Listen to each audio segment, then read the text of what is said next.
It should be now. Hello? Is this thing on? People hear us? It's on. They can hear us. Okay. This is it. We're doing it. Hey, everybody. Hi. This is Dead Dodge Garage Live featuring Tom Hergert with Rocket Restorations. It's my whole sound system was broken like 3 minutes ago episode. That's why we're late. We were actually here. We're both still dehydrated and tired, so if you couldn't tell. I'm liking your tag. That's good. Rocket Resto, Superbird owner. I thought of that. It said, like, do you want a handle? I'm like, yeah, I want a handle. Of course I do. Sure. Yeah, I'm still recovering for sure. I basically have done nothing in the last 2 days but lounge around in my pajamas, edit videos, and I did revive a tiny boat motor, outboard engine, which no one watched. It did fantastic on YouTube. So. Did awesome, yeah. Yeah, my Superbird video has more than doubled the views that thing got. Yeah, it's related. I haven't watched it either, so I watched the other videos. So. Oh yeah, no, literally no one's watched it. People keep telling me Musty One. I don't know if you've heard of him. Musty One revived that same exact boat outboard engine that I did, except his has like 120,000 views. It's messed up. It's not exactly your concentration on your channel, but yeah. Well, no. What a mission that must have been. Oh, yeah. Must have been fun. Well, yeah, it was kind of fun. What did you sent me a screenshot of your video this morning and you said, I have a bunch of shots just like this of you looking at me like you want to beat me with a stick. It's pretty accurate multiple times. It's true to real events. You know, I actually have a good analogy of this. So I've done quite a bit of Lemons racing, 24 Hours of Lemons endurance racing. Yeah. And you do a 24-hour race, and it's a really good idea before. And it was a really good idea after that you remember for the rest of your life. But during not so much. Oh, man. I don't regret having done it. It was something, but good God, it was hard work. Just, dude, that's crazy. That last day, like Jamie and Evan were... we'll go into it more, but that last day, Jamie and Evan were trying to load those ramps for those lifts. And I don't know if you guys have had to try to move a 4-post lift ramp, but they are not light, especially the ones with the rams on them. I mean, we had to winch them up basically. So they're doing that. And I'm basically just going up and down from the attic. And after I did that for about an hour and a half, just up and down the stairs, like the best Stairmaster in the world. It was so hot up there. I just went outside. And I just sat down and looked at Jamie. He's like, I think I'm going to puke. Like yeah. it was. I'm surprised it was you not didn't. Good. Dude, I just pounded 2 waters. And then, yeah. I don't know about your truck, but in my truck, the mountain of empty water bottles, it's still on the floor. Yeah. It's really impressive. Like, yeah, dude, it was bad. Yeah, not even just, the lift stuff, but pushing cars and digging through parts and just all of it. Just every bit of it was exhausting, and loading and unloading and strapping and winching and back and forth and just trying to make it all happen in that little amount of time. Yeah, I mean, I had a clip in mind of filling up that air bottle. I spent, I'm not kidding you, probably at least 2 to 3 hours over those 2 days just filling air bottles and filling tires. Like, I'm pretty sure every tire was almost flat. all you got to do on the first day was fill that air can and run back and forth. Dude, like, it was brutal. I mean, the only thing that was lucky, and of course, exactly after I said on video, we've been lucky not to have stuck wheels. We finally had one stuck wheel. Yeah. Yeah, and of course, Evan was amazing, and just took the giant sledgehammer and starts hitting the wheel as Jamie's winching it up on his trailer on that bump the winch, smack it, bump the winch, smack it, and it came free in like 20 seconds. It was awesome. Yep. Yeah. Anyway, we'll say hi to some people. I'm sure you're in the comments as well there. Alan Perryman, Cypher F. What is up? What's that? Oh, Diecast Dream. Which race? Are you doing the Seattle race, Diecast Dream Customs? Because if you are, I'll be a judge there. No, he's in Ohio. That's Vic's new channel name if you haven't caught that yet. Oh, no longer, sorry, Vic. They're the artists formerly known as Functional Histories. Okay. Okay. Anyway, that's Richard cool. Scott, What are you guys racing? Yeah, I do Lemons racing out here. I do judging at the West Coast races. So.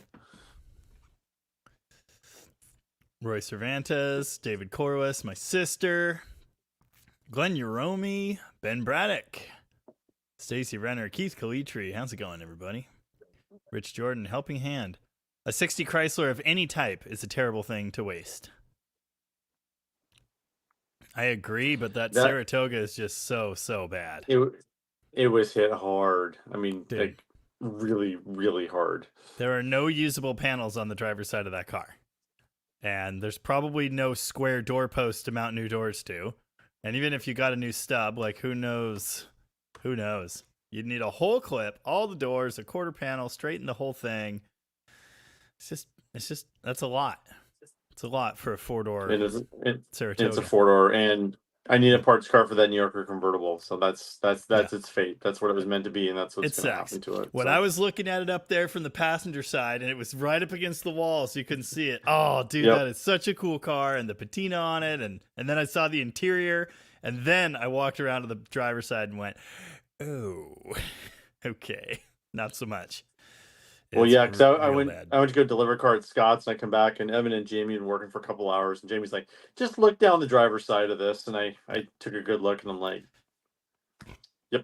I walked you through the same exact thing I did. I made you look at the interior first. Like, look how mint it is inside. This is amazing. Like the roller coaster of emotions. Like, dude, this could be driving. And then you look at the other side, and no, this will never drive again.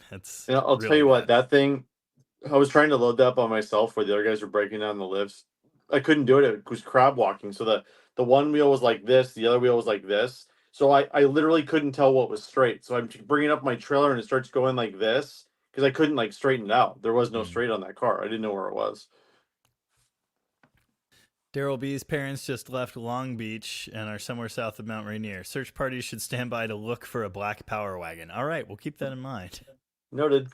I'm not that far away from there. Yeah. Stephen Andrews, Mopar Jimmy, John M, Paul Steinberg. Ah, you've got one heck of a hauler there, Jamie. Great, interesting videos this week. Thank you. Yeah, the ramp truck did some work. I love that thing. It needs a 5-speed, and then a Dana 80 with 4-wheel discs, and then a bigger turbo, and we'll turn the pump up, and it'll be awesome.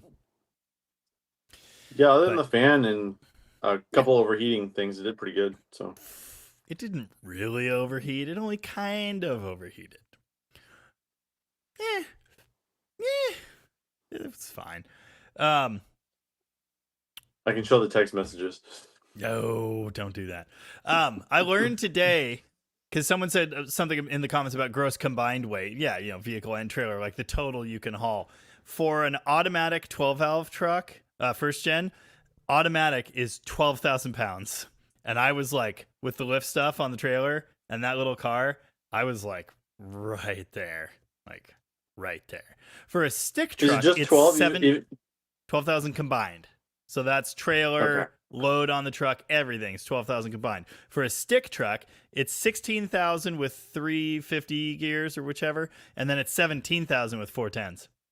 It's just the automatic that it holds you back, because of course it does.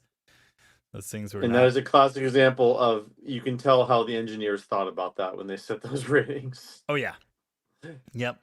Or the fact that the second gen P-pump trucks make 10 more horsepower when they have a stick, or the HOs were only sticks until the 48RE came, because those transmissions were always made of glass.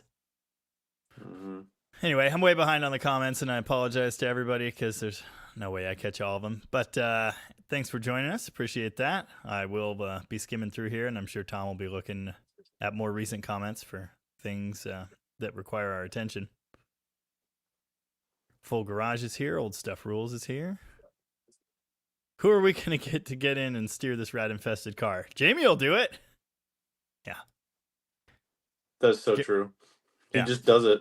It's not even a question. He's the one to do it. The mountain of raccoon poop was a no for me. Dude, it was significant. Bad. It was bad. Gary Hergert is sitting in mind-numbing Marysville traffic in the Green Bean. That sounds lovely. Jimmy Baps, how you doing? Jimmy Luce says the K car is rad. Someone said that's actually an H body. Does that mean anything to you? I mean, it's a front-wheel drive. I think it is. derivative Yeah, I mean platform? it's a derivative of the K car, but I think it's that's right. Yeah, but that's like those friggin' I don't care. minivans. I don't know. Yeah, I don't know how they classify those minivans, but it's a K car underneath. Like, what does it matter? Yeah. Okay, we should probably. There's a couple people in the comments, so I don't think they understand exactly what happened this weekend. We should probably go a Oh, little more in depth before we go any okay. further. Well, you For go people who ahead. didn't see the video. So this week Jamie and I mean I'm sure most of you watched the video if you're watching this live, but Jamie and I went to Spokane, Washington this weekend where I found a Superbird in an estate sale and I ended up buying 12 cars out of the estate. And we basically had 2 days to move 12 cars out and get all the parts. And that was a wildly, what's the word for it? Optimistic goal.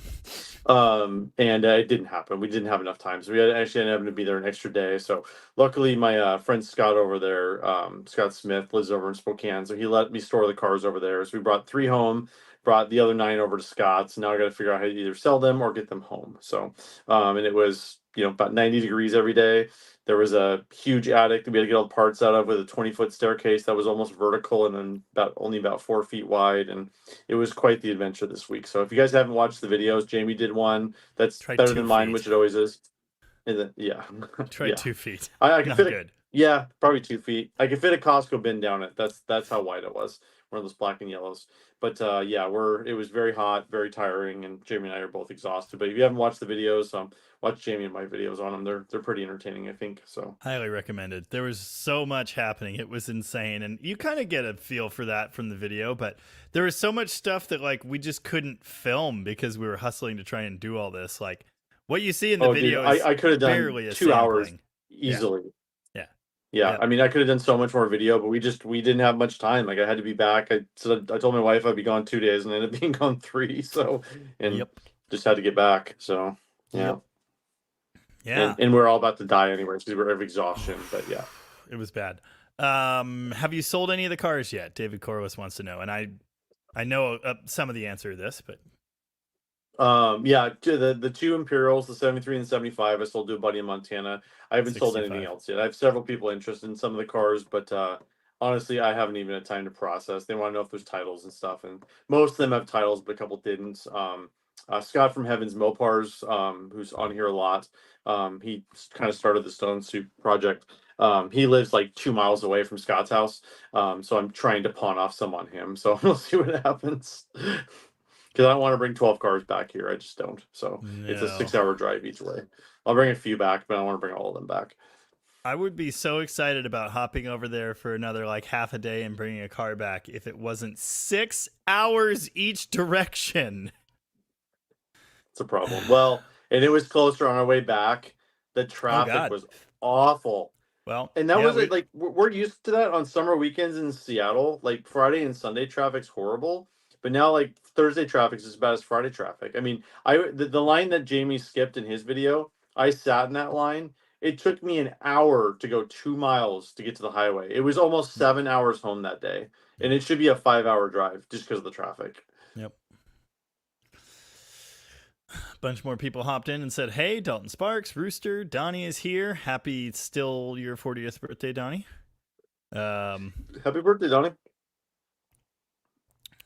Several people enjoyed the tiny boat motor video, and that's awesome. I appreciate you guys. Obviously, I know most people that hang out here like see everything I do, and I appreciate that. But you have to understand that the viewing public at large want to see ratty Mopars on my channel. They don't want to see anything else. So I make these videos because I feel like it, but they never do well. So anyway, it is what it is. Bill Johnson, McLovin, Avon, how's it going? Granddad's Junk is here. I actually read a comment from him just a minute ago. You probably even heard me do it. Glenn Uromi loved the videos from both of us and gained a new level of respect for O'Reilly Auto Parts. Yeah, that was cool. I have their app thing on here because I order parts from them all the time, but I couldn't see the Spokane stores stuff. So I got a part number and I called. And I was like, "Hey, can you order me this fan?" And the guy that answered said, "I got good news and bad news. Bad news, I can't order it for you. Good news, I have it in stock. Thank you for making me crap my pants. That was great." Yeah. Anyway. Yeah, we were down at. I mean, that was another reason why it took so long because we lost Jamie for 2-3 hours on the second day just because he had to fix his truck. I mean, he I had think to. it was So he only had to an get extra home. hour and a half. I think Was it? I left Dude, there at like 9:30 at the latest, so it time is a flat wasn't circle. I too could. bad. I'm sure I could check the text message, but yeah. Yeah. Chris Remaster says, "Hey, epic job on all those cars. Thank you, Chris." Dan Tupper, how you doing? Mr. PF Flyer is here for updates on Project LeBaron GTS. We are going to get the LeBaron GTS running. We're going to fully detail it. We're going to get it back on the road, and then drift it in a field or whatever. Roddermucker actually texted me about that earlier. He's interested. He probably wants it for his wife. It's probably I think nice. so. Although yeah. he mentioned that he has an Acclaim that she doesn't want to look at, and it's basically the same car. So very, very similar, yeah. Except I think that's even newer than that thing. It is. Yep. That was 90s. Yep. Yeah. Mm-hmm. Josh is here. How you doing? Nice score. Oh yeah.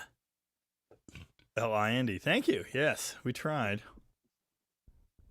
Diecast Dream Customs will be racing a lemon in mid-September, not lemons. You'll be racing the Stone Soup car at sorry, you can't do that to me. I get confused. So yeah. Oh no. What happened? Uh-oh. What? I just got a text from my mom that my dad's driving his 300 and just got rear-ended on the way back from the show. Dude. That's not good. Hold on. I knew he was driving that. I saw it. Dude. He's trying to sell that right now. I saw it in Gary's pictures. You'll have to forgive Tom, who's currently he's back. Yeah, I just had to check the text. Hold on. I'll be right back. All right. Tom's got to go do things. Good times. Chris Remaster bought his Beetle from Musty One. I'll be damned. Mostly Mopar, good evening. Didn't get a Superbird, but it did trade for a light blue 71 swept line with a 383 and AC. That one? That's cool. Nice. Making things happen, says Dead Dodge Garage kicks ass. North Tennessee, loving your content. Thank you. Appreciate that. Doug says, embrace the suck. Oh, we did. We always do. Good times. Tom's back. Hold on. What did we learn? It doesn't sound like it's that bad. I mean, you guys have seen the car on the channel. It's the 1965 Chrysler 300L. It's been on my 300L. Yeah, it's been on my channel and Jamie's channel. That thing is a freaking tank. So unless a F-150 hit him, like, he'll be fine. So yeah, good times. He's currently trying to sell that because he bought that Roadrunner. So right. Yeah, it sounds like he's okay, Josh. So he just got rented pretty minorly. He's stuck in the same traffic my brother is that he mentioned earlier. So the big Northwest Mopar Club show is today up in Oak Harbor, Washington. So they're driving back from that right now in stop and go traffic. If it was 2 hours closer, I'd be real excited about that. Just like everything else in life. 38 POS Racing is here. How's it going? That guy has Stone Soup right now. End of Time loved your Marketplace Weirdos call out. That was a good one. Yeah, I got a little worked up on that one. That was one I've been working on for a while. And the thing was, like, it wasn't like I just made this stuff up. Like, I used actual emails. Yeah. So right. Yeah. Yep. Oh, great. And the guy, my dad didn't speak English, so he had to use a translator app. At least he was insured. So there's that. That's good news. Wow. Yeah. My sister's in the comments inviting everyone to please hit the like button. It's a free way to support and boost the guy that does the stuff and the channel. So thank you for that. I should do that, huh? Please do. Yeah, I did. Yeah, see, I'm live on here, but I have the comments over my computer. It makes it really easy to keep track of what's going on. So there you go. Helping Hand says on 1960 Chryslers with swivel seats, check for the cable that automatically releases the seat when the door opens. I didn't know it was automatic. I thought you had to hit a lever or something. Yeah, remember that 60 DeSoto Adventure I had? No. That red one? That might have been before you joined. That was time. a cool car. It had it. I haven't checked. I should check. It's out there. It's right outside my door right now. With the convertible? I should go check. Is it a bucket car? I thought it was a bench car. It's just so full of crap. I don't know. It's swivel. It is swivel seats. Okay, so I didn't. So they have the memo in there. on those. Yeah, so they have like a metal frame on there, and then there's a buddy seat with 2 seats on the outside. So it kind Okay, of looks like a bench when you look at it, but got the it. But suites the swivel seats seats with a roll out. buddy in the So middle. Okay, gotcha. yeah, and it's horribly dangerous because the way it's designed was you open the door and the seat And automatically goes right, out. that's So what if he you get in said. an accident, the door Yes, pops open and it deposits you on the yes. street, basically. That's So which is why the cables are often disconnected. Nice. yes. Michael Pinegar or Pinagar with a question: why 66 Charger is not desirable? Because it's not a 68, 69, or 70. Okay. Can I have a 30-second rant on 66 Chargers? Will you allow me? Sure. This is what he's talking about. I understand. Someone around here likes them quite a bit. I know. Most people in here do. My problem with 66 Chargers, I like 66 Chargers. The design's cool. The dash is cool. It's always been kind of the redhead stepchild of the 68 to 70. The problem with them is working on them and finding parts. The dashes, if you properly restore them at JC Auto Restorations, it's like $4,000 to do the dashes. And then the headlight motors, we did two 66 Chargers about 10 years ago, right in a row, and I think there's 15 different systems that have to work perfectly for those stupid things to work. It's just a terribly designed system. The headlight buckets weigh like 50 pounds and they always break. And I had a car in the shop one time and we fixed all the headlight stuff. Everything was new. Customer comes in, flip them up and down. They work fine the day before he comes in, they don't work. Every day that week, morning and night, I'd start the car up, put the headlights up, put the headlights down. The customer shows up on Friday and they don't work when he shows up on Friday. And I just kind of put my hands up and said I wasn't working on one again. So sorry, I've heard that rant several times, I'm, and it's very silly. I'm ranting again. So I've fixed all that stuff on mine. I don't. They you don't don't have work one anymore. anymore. Something I don't remember. On the way to Tennessee, he called me and he said they weren't working anymore. But anyway, Well, of course they don't. They never work. That's the problem with 66 Chargers. but they did work for a while, and it was glorious. And the dash worked for a while, and it was glorious. Anyway, how cool was that Emphasis RB on a 3D? while. Was no emphasis on did. Anyway, Card 70 wants to know how cool was the RB 383? Friggin' cool. That car got wrecked pretty hard, but it would be pretty sweet to see if we could make that run. Anyway, I'm game. I mean, that one's got to come back because that's a parts car for the Fury. So, Yep. or for the New Yorker. The New Yorker. I'm going over next week. I got some more stuff to get over there. My brother's going over the week after, and I'm probably honestly have to go over one more time too because there's a lot of parts I still got to get out of there, and they're kind of like, we want to sell the house, we want to sell the house. So Yep. I'm gonna have to make a trip over there, I think. So I make sure none of us forget how rusty that 55 Imperial is. It looks really good because all the rust is hiding under trim. Oh, it's not that rusty. Yes, It's got a few spots though. You can That car see looks into the way rocker better from in the pictures. back. You can see almost the Yeah. entire lower quarter trim from the inside underneath.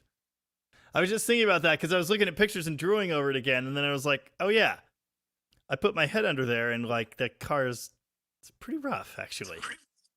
The one My thing I will 55 give you is, Yeah. like, we're glad there's not smell-o-vision on YouTube because that car smells horrible. The Oh, mice I get in there recognize so that bad. smell. Recall, I owned a 55 New Yorker for a time. Oh, it smelled exactly the same. And the New Yorker was rusty in all the same spots that Imperial is. The difference was it didn't have all the trim hiding it. But it looked solid when I got it, and then I just like started tapping on the rockers and the quarters and the lower fenders, and all that was holding it together was paint. And it just... Anyway. Good times. Mark Sauvé is here. How's it going? Stacy Renner, would the rear quarters of a Cornet four-door be the same as the wagons? It should be. I don't know about those late ones. It's a 75 or 76 or something. But I'm pretty sure they'll be the same. I don't know why they wouldn't be. Or the same enough. I mean, on the 66 Cornet, the quarter skin shape is the same, but then there's an extra piece in the driver's one or the passenger one for the spare tire. So technically it's different. I don't know. They look very similar. I mean, it depends what you need. I think the arch is the same, but Mm-hmm. anything behind that or above it's going to be different. So Well, it he just needs depends the what lower you need. section, the lower rear quarter. I think the back's different, but I don't know. I don't know. Obviously, it's going to be a different part number because it's wagon, but I'm not sure. Vic just sent me a very silly picture.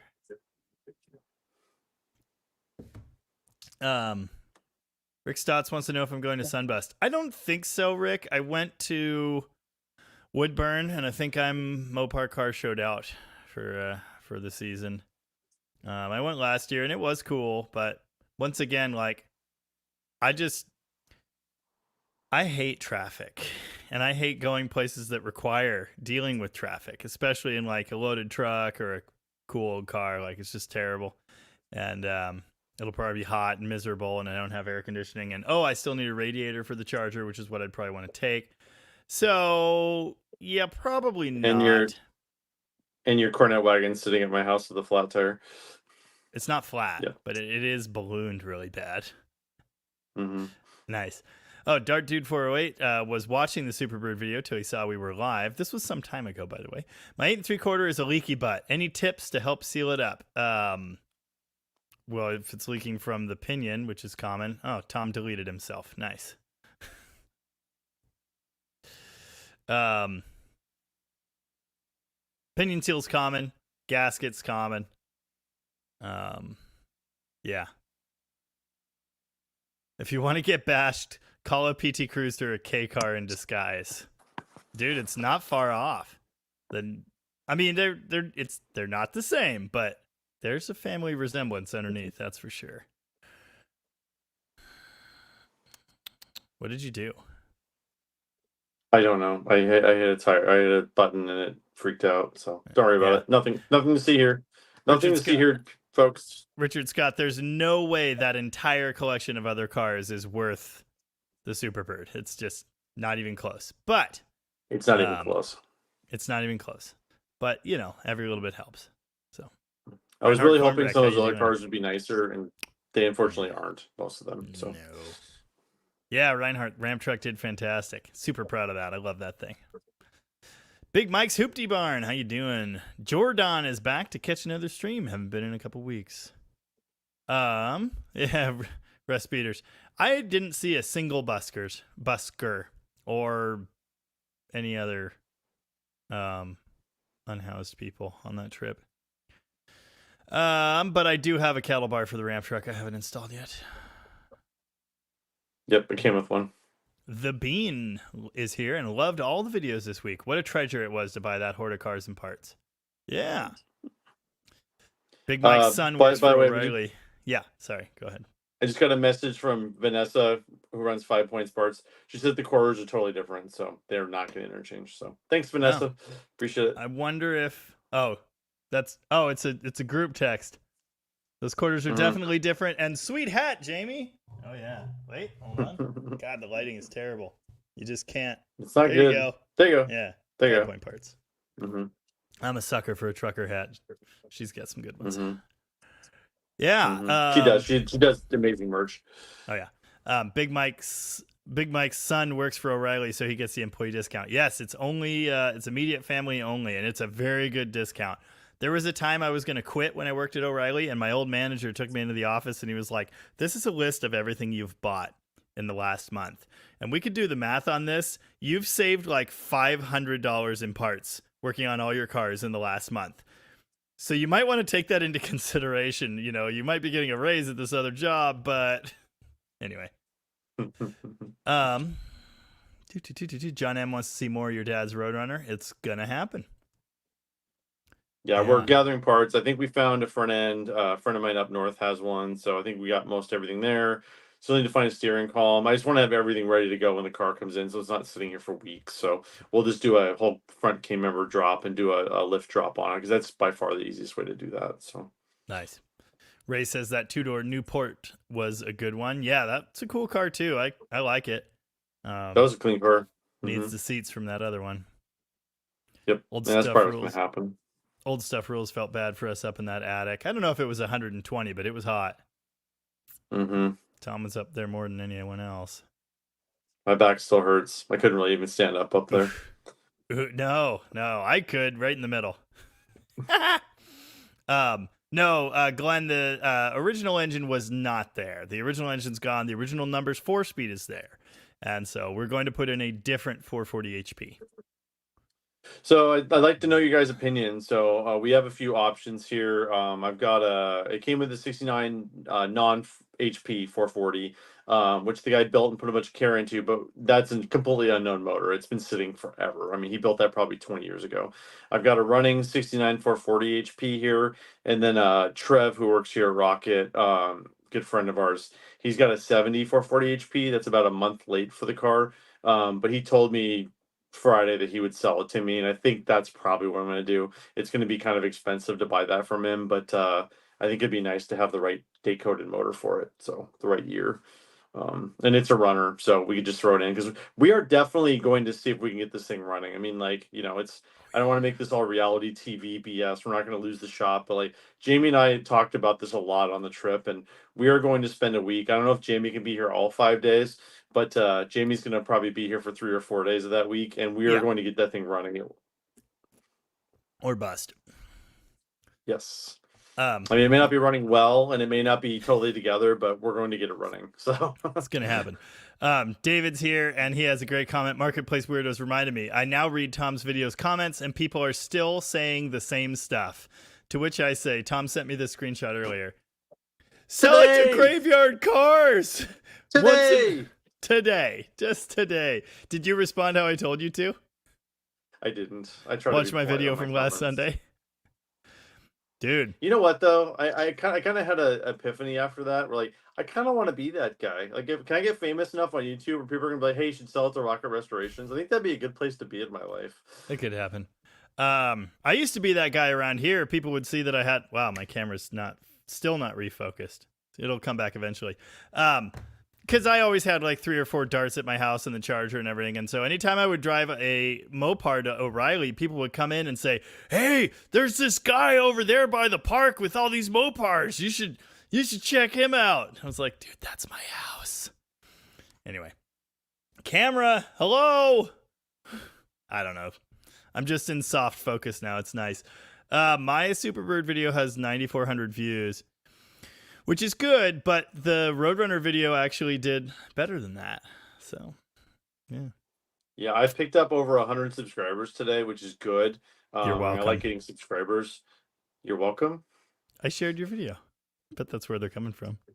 Pretty much everybody who watches your channel watches my channel, or at least That's close. But and it's 2 of 10. It's 2 of 10 on mine. So my front end comparison video did a little bit better. So I'm hoping it'll keep on going because I put a lot of effort in that video, and just the video itself and the whole trip. So we'll see how it does.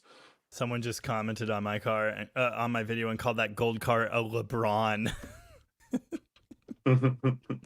He won gold today. Well, yesterday, I guess. But something GYC.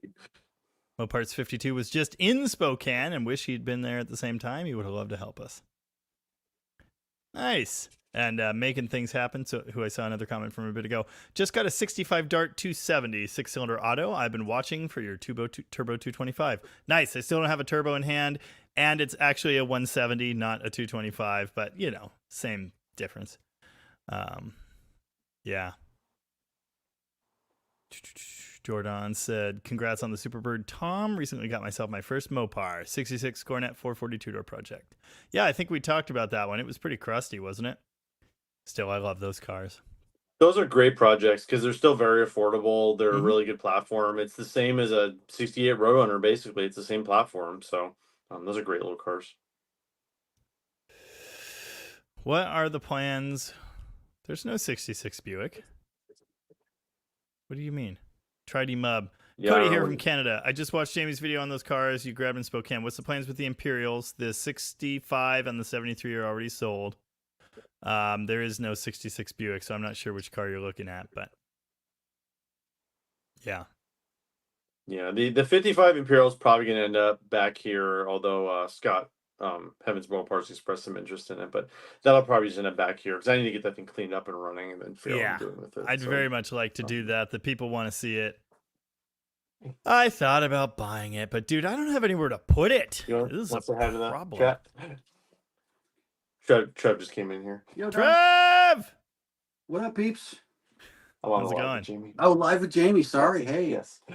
Sorry to interrupt you guys. We'll see you tomorrow. Yeah, sounds good. All I right. should be here all day. Superbird. Yeah. Superbird. Superbird. I was pretty excited about Superbird too. Good. That's good news. We're just talking about Trev, and he shows up. Talking Yeah. about the devil, and he shows up at your door. His ears were burning. Yeah. Mm-hmm. Oh, David says he blew up the headlights. It's his fault. The dash is beautiful. Are the gauge lights working again? I thought they were broken. Huh. Nice. James Sturrock would love a 67 Charger. Yeah, turbo slant stuff is happening, Macon. Don't worry. It's in the plan. Basically now I need about $1,000 because I need to order a turbo kit and I need to order an EFI tank. For some reason, I couldn't find them, and then two people told me that both the companies whose tanks I was looking at do make them for early A's. And then there they were. They popped right up. So I just need to order one basically. But, you know, money. Ray, the Jag's a 6-cylinder. It's an XJ6, so that means it's a 6-cylinder. So which is really better, especially in that era. The 6s are a lot easier to work on than the 12s. So, and that's probably gonna have to come back here too because I don't know any Jaguar people. So we're gonna try to get that back. It's got 80,000 original miles on it. It's a really clean car. The interior is really nice on it. It's really a nice car. We just got to get it running, get some of the bad gas out of it. Then we'll see if we can get it running. So. They salt the roads in Spokane? They don't. I don't know what you're talking about. I went to school over there in Gonzaga for 4 years. They don't really salt the roads over there. So a lot of sand, but they might now. Mad Brax, my 73 Charger's missing the shoulder belt after a headliner replacement. Can I just bolt in a 3-point set from a 74?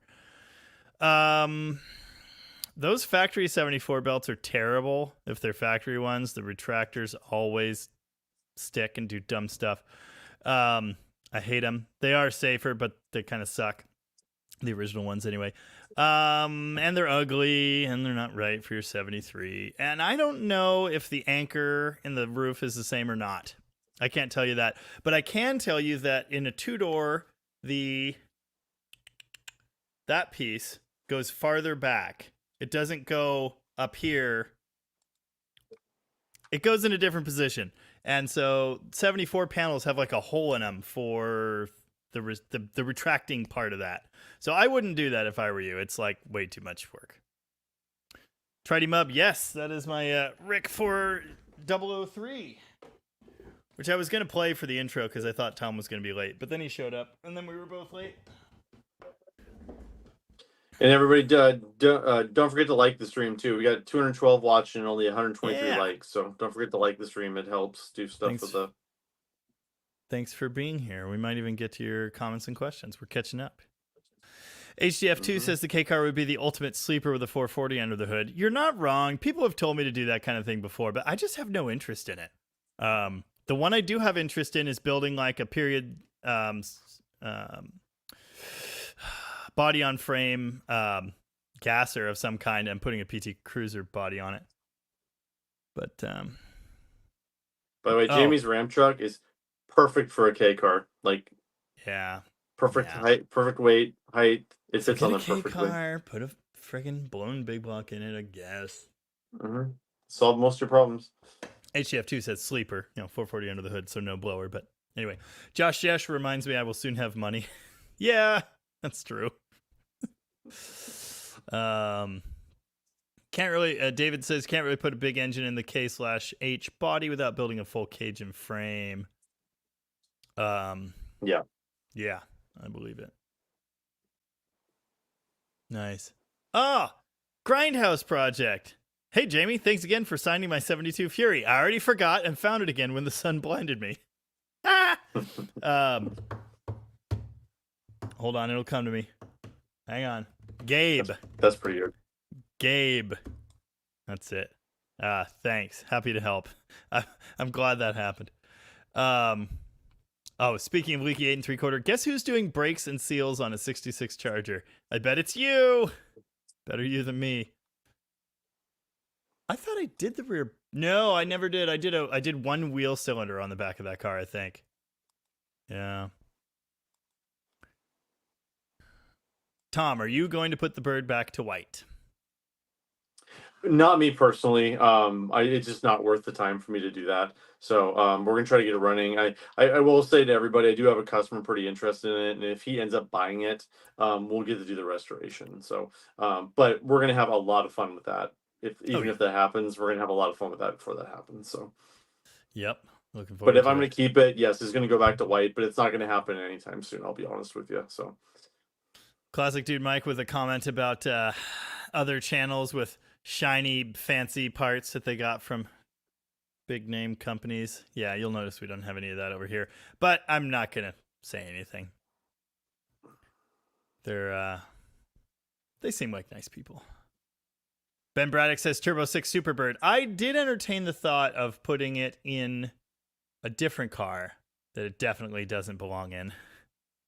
And then I had another thought that was even dumber than that. Anyway, 38 POS Racing. Hey, Jamie, how hard is it to find one seat track for a 76 Aspen RT bucket seat? Dude, I don't know. And it's F-body only, I'm sure. call Vanessa at 5 Points Parts. She's probably watching right now. So there you go. give her a She's ring. almost definitely watching still. Mm-hmm. Unless she got bored. Reinhardt Kornbreck said, do the 70 motor. Yeah, we would prefer to, for sure. Yeah, the only problem is he wants to keep that be a running car, so we're gonna have to do the swap for him as part of the whole week of work. So because he wants the running car back, he's gonna the one that came out of the Daytona. Trev bought that one. It was a running car when we pulled it out, and he wants that one back in there. So we will have to do that swap if we do it. But that's pretty straightforward swap. But that's still a day. I mean, there's really not much way to do that in less than a day. So at least call it 2 days. Yeah. All Classics Restoration is here and applying sound deadener to the inner quarters on his 70 Fury project. Nice. Mopar Jimmy loves all the old police cars that grow in the yard around your place. I love old police cars. It's kind of my thing. Jeffrey Smith wants to know when or if the 55 Imperial might make Hemi noises. We don't know when, but we sure hope it will. Yeah. Tried him up. Yeah, Tom puts out videos every week, except for that one time. Usually 2 videos a weekend, right? You do Saturdays and Sundays. I try to. Sometimes I get busy and it's only one, but it depends on the week. But I try. But it's, obviously I'm running a restoration shop here. It's not my full-time business doing YouTube videos, so sometimes it's tough to get them out in a week. But yeah, I've somehow been getting 4 out a week, and the reason I'm trying to be consistent with that is because when you do the weekend, you can just watch your numbers, like, oh, everything's happening, and then it falls off. Having the extra one in the middle of the week has made like a big difference for like now there are always 3 to 5 videos getting views, so I just try to keep that going. But it is an insane amount of work, and I don't know where I find the time to do it. I don't know how you're going to keep up with 4 a week. I mean, dude, doing 2 a week takes. Yeah, most of the big channels do 1 a week, so yeah. Well, the one long one tends to do better for them for whatever reason, but they also have millions of hits, and yeah, we don't. So.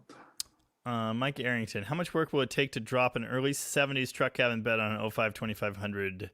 Want to have a period correct truck with modern drivetrain. Cool. I'm not at all interested in doing that, and I can't tell you how long it will take. But there are many, many, many people who have done that job. So go find one of them.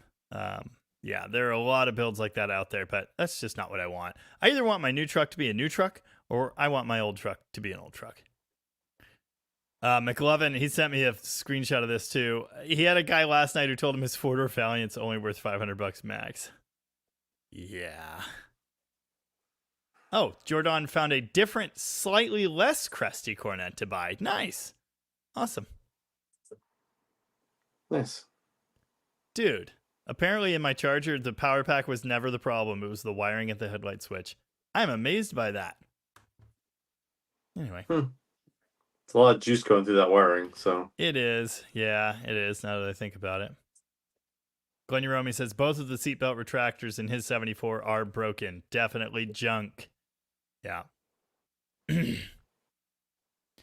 Nice. Nice. My sister did drop a link to Tom's channel in the comments. If you somehow haven't seen Tom's channel, Rocket Restorations, you should click the link and go over and subscribe. Appreciate it. I hit 4,500 subs today, and The rate the Superbird video is going, I may hit 5,000 in a week or two, so that'd be great. On the Tennessee trip when we were live, what did you hit? Was it like? I think it was 4,000. Was it 4,000? Or no, it was 35. Yeah, I thought it was like 35. 35, which means in the last 2.5 months you've increased that by a third. Yeah. So yeah, stuff happening over there. Going pretty good right now. I've had some good videos. So Speed and Demon, there are no wildfires like that close to us. I mean, within 100 miles, yes. Nice. A Terra Fiddler likes the Silver New Yorker convertible. Oh. That's cool. It's a really cool car. That's just peak of Chrysler styling there. You know, the Plymouth and Dodges were a little weird. 6061, the 60 Chrysler is just such a clean design. I mean, I'm looking at it out the window. I mean, the fin goes from the front of the door all the way to the back, has the Batwing taillights. Yeah, there's no trim on the side to like interrupt the lines. Like 61 is the same kind of quarter panel, but they have the trim down the side to interrupt the lines. Like everything's just free floating on that. The Astrodome Dash. I mean, those are just such cool cars. They're absolutely amazing. The other thing I love about him, at least on the New Yorker, and he's invisible again. The gold back, the emblems have a flat gold piece behind them, so they have like 3 dimensions, kind of. Yeah, they're really cool. Really neat. Yes, I meant to have this for show and tell last week, but then the whole wagon blew a tire thing happened. That is a little can that says Demon on it. That was a gift from McLovin. He found that at the swap meet last week at Woodburn. And yeah, I meant to have it over here for show and tell, but I forgot. Also right there is a souvenir from the Superbird trip. It's a Superbird outside of McDonald's in like 1978 or something. He had a bunch of Superbird model tchotchke stuff, and I don't really collect that stuff. I collect signs, but I don't really like newer signs, so Jamie got a lot of that stuff. So I also got this. It's not a 55, but it's pretty good. Pre-decorated model, just has to be put together. 57 300C. Thanks, Big Mike, for the sub. Appreciate it. Mopar Pollock wants to know what your favorite junkyard scores are. Mini starters and Dakota parts are mine. I only go to the junkyard to get, like, there are a few Mopars in my local favorite junkyard, so I go pick over those. Magnum engines and disc brakes back when, they were still available, but we bought them all. I don't do any of that stuff. When I need a starter, I buy a new starter, or I dig around in my pile of used ones. Because I already have. I think the best one I ever had. There's a amazing yard in Wendell, Idaho. Roadkill actually did an episode there. That's where they got they bought that Pontiac from there. But there was a mod top 69 satellite in there, and actually got the original mod top door panels out of it. Those are really cool. Nice. Gabe blew out a motor mount trying to do a burnout that evening. That's awesome. Nice. Big Mike's considering trying his hand at a turbo slant build for a 31 Plymouth. That's awesome. Yeah. Nice. Ooh, just had a friend text me that he's heading from Spokane to Seattle soon. I may have to hit him up to bring some cars over. Does he have a trailer? Yeah, let's go. Nice. Reinhardt Kornbrack. Hey, Jamie, got an Edelbrock on a 350. It shudders if I'm on a good upgrade, like at a light on a hill. Would that be a float adjustment? No, probably not. Pump set. I mean, that's heavy load is what that is. So pump setting and needle tuning, possibly. It's going lean, probably. I guess if it's only on a hill, I don't know. I guess it could be float related, but I've never had that happen. Never. Nice. Moparts 52 is constantly building old Moparts. One thing I've never done, 440 with a blower. Dude, that was always my plan for the toolbox charger before Tracy got it and made it way too nice. I had the blower kit from the blower shop in my friggin' cart, just waiting for $5,000. Like, all I need is $5,000. I'm going to order this blower and it's going to be a party. And I never did. And then I sold the car instead and bought my 68. Yeah. Oh, helping hand. Headlight relays are the way to go. David's charger already has that upgrade. I did it, but it's the circuit that runs the EL converter, the transformer under the dash that fried to wire at the headlight switch. Am I at the bottom of the comments? Did I accidentally skip a bunch? No, I No, think you're I'm not. You're not actually even at the bottom. close. Are you sure? No, What, you're what not. happened? You're I think I am, dude. Unless something's broken. okay. Well, I got a couple questions. Somebody asked me about importing a car from Canada. I've never done it before. Right now, I'm working on. I have a customer trying to buy a 70 Charger RT from the Vancouver, BC area, and I may have to bring that back for my customer. And I'm going to have to go through the process. I don't think it's super complicated. That's what I've been told. You just have to give them some notice and send them the paperwork and the title and everything. But I've never actually done it before. So, but I might be doing one soon if the car sells. So we'll see. Dave Freeman just started watching both of us because of our Barracuda content. Thank you, Dave. Appreciate that. Yeah, there's lots more Barracuda stuff coming on my channel. The Bean offered to send me a 10-pack of hockey pucks so I can make some proper cab mount bushings for the ramp truck. Yes, please do. Probably about right. Yeah, it is. Hockey pucks are perfect for that. You know, at a dealership in Minnesota I stopped at last year, I actually got a Dodge truck promotional hockey puck. It's in my cabinet behind me here. It's pretty awesome. Can I borrow that? Dave No. Freeman inherited a 65 Barracuda, working on getting it back on the road. It's a 273 4-speed. Nice. That is awesome. Very, very cool. Yes. That's cool. Those 4-speeds on those are pretty rare. You don't see them very often. That's Yeah. super cool. Yes, Richard Scott. I loved the gold line emblems. Yes, those are very cool. I was going to mention that too, but I didn't want to spend all day talking about the finer details on the 60 Chrysler. But yeah, the golden lions are fantastic. Mm-hmm. Yeah.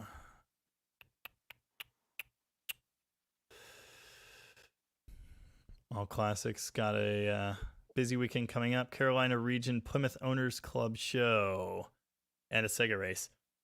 Is that what you're trying to get the Sport Fury ready for? Or the Fury GT or whatever it is? No, it's a Sport Fury. Wait, Whatever. Fury GT? No, I think he Don't has tease a me. No, I think it's a Sport Fury, but it's a 72 door Okay. convertible. Okay. That he did a bunch of metal work on and stuff. Well, your brother just showed up in the comments. He's not Oh, usually around. That's weird. Mhm. Tim, I think maybe you missed Tom's response to that same question earlier. The Jag is a 6-cylinder, XJ6. Yep. Yep. Downtown Power and Sound said, thanks for the Seagull refurb. Inspired me to get my old Mercury 25 horse off the shelf. Well, you are welcome. I enjoyed it. Mm-hmm.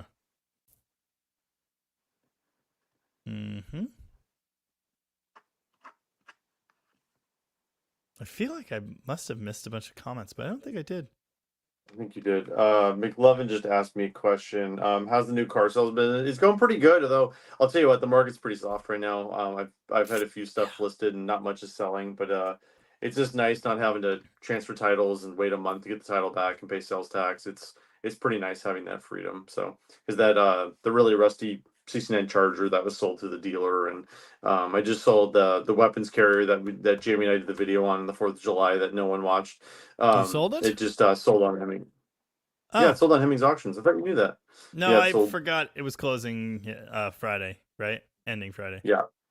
It only been Was up to 13, but I got multiple offers afterwards, and we got what we wanted for it. So it's Right, going to Wisconsin. So Oh, sick. Okay. Yeah, I know you had a reserve on it and everything. Yep. Right on. Barracuda, you say? Hey, look, there's a crappy Barracuda now. Nice. Daryl like from yours. Detroit Oh, is wait. here. What's that now? It looks like yours. Oh wait, Right. Looks like one of Barracuda. Dave Wren's. There were a lot of Barracudas up there. I still got that 340 car. I still want to see if I can get that running this summer because that probably needs to go too. I don't have any use for that. But I got news for you, brother. Summer's almost over. That one's tell me about it. That one's a notch, right? No, it's Notchback? a fastback. It's a 340. It is a so it's another one I fastback? got from the Dave Brin. Yeah, it's 340 automatic. It's a 340 auto fastback. Yeah. 68 340 Barracuda. If anybody wants a 68 340 fastback Barracuda, Well, now hold on now. Definitely I available. like 340 fastback Barracudas. I want a 4-speed, though. I really wanted that 4-speed one that was there. Are you playing the world's smallest violin? no, it's the money symbol. Oh, I think it's bigger. It's bigger than that. You Was it don't that? want you want this, not you want Okay. more. Yeah, there you go. There you go. That Although works. that's kind of appropriate too. Well, yeah. Mm. Brad. Mm. Oh, did Dodge Mom and Colin are having a burger break on their Seattle adventure. I didn't know you were on a Seattle adventure. Please bring me a burger. Yeah. Yeah. Nice. Stacked I just hockey said pucks I and said all thread. What's that? mhm. I just had mac and cheese. It was delicious. Oh, yeah, I got to go make grilled cheese and chili after this.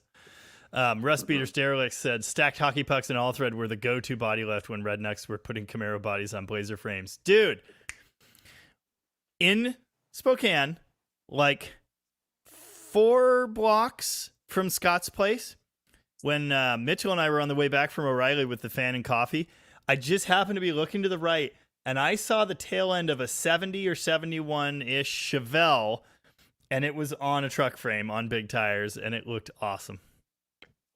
So cool. CC777, have you ever used the Excel stubby spark plugs for header clearance, and what is your opinion on them? No, never have. I have managed not to have to do that. But I'm sure they're fine. Yeah. I'm sure they're Yeah, I haven't fine. either, so I have no experience with that. But we're mostly stock here, so at Rocket Yeah. at least. Jamie does a little bit more. Well, mods I've than I got do, stuff but with we're pretty headers, stock but here. I've never, there are other ways to get the plug wires off the headers. How much to see Jamie Yep. do the rear brakes on the Jag? A lot. Like so He much. has to do the rear. He has to do the rear brakes on the ramp truck first. Yeah. Yeah. Which he's been procrastinating on because he wants to buy a more modern Marin for it, which I understand. But Yeah.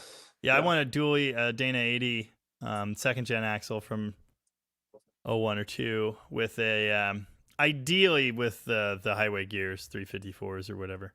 Or is it 331s? Mhm. Yeah, it's 331s. Do you know where you can get a car cover like the one on the OE Cuda in the Superbird video? I don't know what you mean. He's talking about Scott's the Cuda we did at Scott's. Oh, I don't know yeah, what yeah, cover yeah. that is. No idea. Yeah, I don't know what that is. I'd have to ask Scott. I'd have to ask Scott. I don't know what it is. So, Dude, there is so much happening in that video.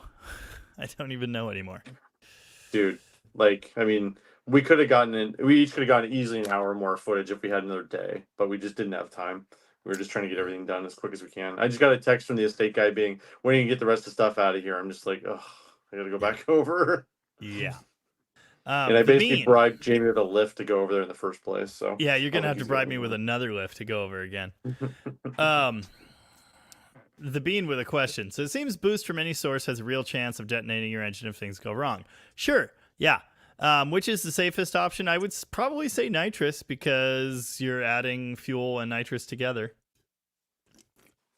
So there's not as much risk there of going lean. Nitrous specific timing control is important. Same with boost. Controlled timing, use high quality fuel, keep things cool, keep the boost reasonable. But safest, I feel like a small nitrous hit is probably the safest. Yeah, Moped in Tennessee has it. That's exactly what I told Tom. Like, I don't think the market is going to go back to normal until after the election. Like, I really don't. Because the problem is everybody's scared on each side. Yeah, So everybody and thinks so- the world's going to end no matter who wins. So everybody's kind of waiting. So. And the same exact thing was happening last summer, or because interest rates were going up, and there was all that market hesitation, and then because of the hesitation, because people are scared the market is going to change, the market changes. It's a snake eating its own head. It's maddening. Anyway. I mean, interest rates are going to go down in the fall. They are, and it's going to be interesting to see because a lot of people were financing their collections with lines of credit and everything. So when interest rates go back down, it'll be interesting to see where the market goes because a lot of people, their play money is they use their house equity line of credit. But when it's at 9%, that's a problem. When it's at 3 or 4%, it's a little more palatable to buy cars with it. So we'll see what happens. Yeah, it will be interesting to see what happens for sure. Yeah. Can one of y'all explain why the wheel hub and brake drum are one piece on the, I assume that's 2-wheel drive swept lines? What was the thinking behind that? Hubbed drums. I mean, that was pretty conventional for many, many years.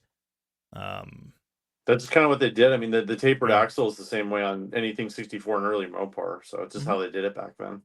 Yeah. And they didn't modernize it till the 72, model change. So, and even the 3/4 are still have full floating axles. Only the half tons had that. So, have you not shown? Oh yeah, but Dalton, it's friggin' maddening. That's not just swept lines either. The rears, like you have to pull the hub and the drum off together, like into the 90s. My ramp truck still has that. I have to take the axle shaft out to get the drum off. It's so stupid. Have you not shown any video on the 68 Barracuda 340? no, I never did because I got that from Ren and took it home and kind of got shut in the back garage. I haven't shown. I mean, there really isn't much to show until I put the car together and try to get it running. So there really isn't much to show. So I haven't done a video on it yet. So, but yeah, it's just sitting in the back shop right now. So, thank you, Reinhardt. Appreciate that. We're happy to help. That's what we're here for. No Beret is here, or was a few minutes ago, and said, hello, y'all, and thank you for the professional entertainment. You are welcome. We've been working very hard to entertain you professionally this week. It's absolutely ridiculous. Bribe me with an 86 LeBaron. No. Old Iron, what is up? It has been a while. Although I think I saw you in the comments on a video, didn't I? Maybe. Big Mike's Hoopty Barn ducked out because 4 a.m. comes early. It sure does. Oh, that's brutal. Mopar Man 67 said, hey to you.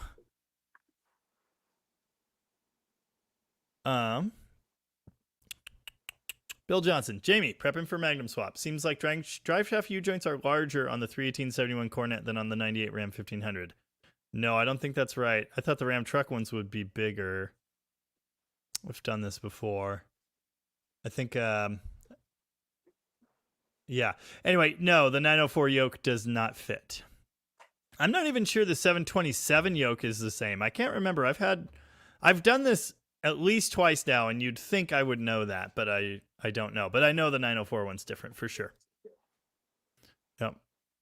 Moparts 52, 88 through 93, 12 valve Cummins, 355 gears were great. You really should put an NV 4500 in it. Yeah, I'm going to get rid of the automatic for one stick or another as soon as I find the right deal on one. But whether that'll be a 4500, I don't know. I mean, the problem with those stock Cummins stick shifts is everybody wants them. They're just super expensive. They're really hard to find. Yeah, I can get an actual like truck transmission for way less. In fact, I already found one with an overdrive. All I have to do then is find an SAE adapter for the Cummins and a flywheel and a starter that match. And then, yeah, so I might just do that. And there are other options too. I actually would love to use a ZF6 if I could find one from out behind a 7.3. Those are great. And tons of people have put them behind Cummins trucks, so the parts are out there. Sell Jamie that green Imperial cheap. He needs more C-body material on his channel. He still hasn't realized how cheap he's going to have to sell that car, but when he does, I'll be ready. It's a really nice car. It is. But again, I don't have any place to park it. With a purple shaft, 48 cam, and 373 rear gears, what would you guys recommend for torque converter stall? 3500 is probably about right. I would think 3000 range. 48, that cam's not insane. You can look at the cam card, see what the working range is, and then make sure your stall is, at least at the bottom of it. But yeah, 3500 might be a bit much if you're planning to drive this thing, which I suspect you are. So maybe 3000-ish. 3200-ish. No. Lovejoy almost mixed up the left and right front drums on Stone Soup. That would have sucked. Yeah. Nice. Ben Braddock says he read the General Lee was supposed to be a Chevelle. Have you ever heard that? No, I haven't. It doesn't mean it's not true, but I haven't heard that. So. Yeah. Chargers were cheaper. I mean, in Vanishing Point, they wrecked a Camaro, so instead of a Mopar, so isn't that funny? Or no, Bullet. No. The Bullet or Vanishing Point? It's Vanishing Point, yeah. Vanishing Point, yeah. And it's not a Camaro. I think it's a Firebird. Yeah, well, it's GM, not Mopar. Yeah, one of them. Yeah. Yep. Todd Denio was late, but I made it. The The bean has flipped lots of cars, but the market doesn't affect my low-level budget Mopars. See, that's where I've always been, but I haven't been able to sell cheap crap for the last, like, a long time, and I don't even understand it. Like, it's always a little harder to sell stuff out here, but, man, it has just really sucked lately. I listed my Dodge Hemis for sale. I haven't had one single message, and I'm not asking much money for them, like, at all. I don't know what the deal is. I can't sell anything right now. It's messed up. My friggin' Jeep, people keep offering me $1,200 for my XJ. Josh Homan is here. How's it going, Josh? Lovejoy said 18-speed ramp truck. I was thinking 10-speed, but it's so huge and so heavy. Yeah. Downtown Power and Sound. Who would you recommend to supply 67 Barracuda floors? AMD. Whoever has them. You want? If they have them AMD. in stock, but yeah. If I mean, biggest. classic carries the AMD metal, Yep. but AMD makes it. So Yeah. Yeah. Yep. Oh, Josh Homan says Tony is wrapping up. Expect us soon. All right then. 205 of you out there. That number had been down and it just jumped up like 10. So maybe that's all Tony people coming over. I don't know. But welcome aboard. If so, thanks for joining us. And Captain Kurt's Garage sent me a super chat. Thank you very much, Captain Kurt. I appreciate that. Thanks for answering my email about the precision hybrid joint. Yeah, the 347. Not dissing O'Reilly. They did refund me for the U-joints. They're usually really good. I'm not saying all their parts are perfect or the best. I kind of went over my thoughts on replacement car parts in the Belvedere video because I worked at O'Reilly and I went to their training things and I know how this stuff works. I've bought thousands and thousands and thousands of replacement parts in the last decade. Running a business and doing all this stuff. And it's, for the most part, the same stuff from different stores and different colored boxes. So anyway, yeah, good deal. Hope that does work out for you. Yeah. Old Iron. Oh, yeah. You sent me a video on this a while ago. My D100 with I assume it's that one. Or that one.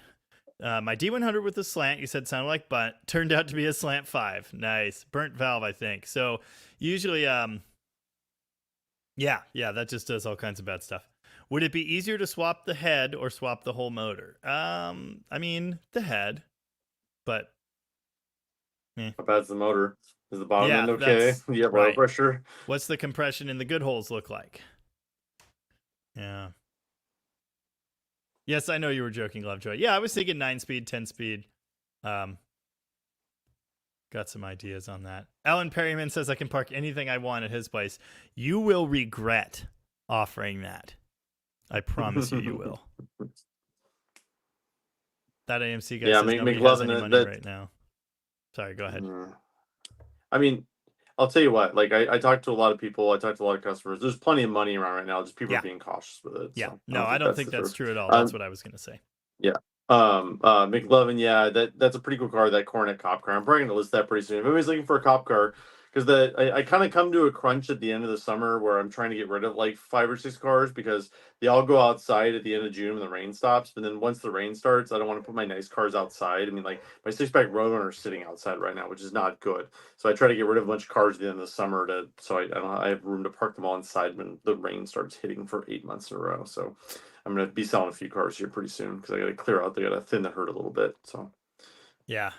McLovin's got to buy that his neighbor's Coronet 500 though. It's not optional. I think sweet. Mm-hmm.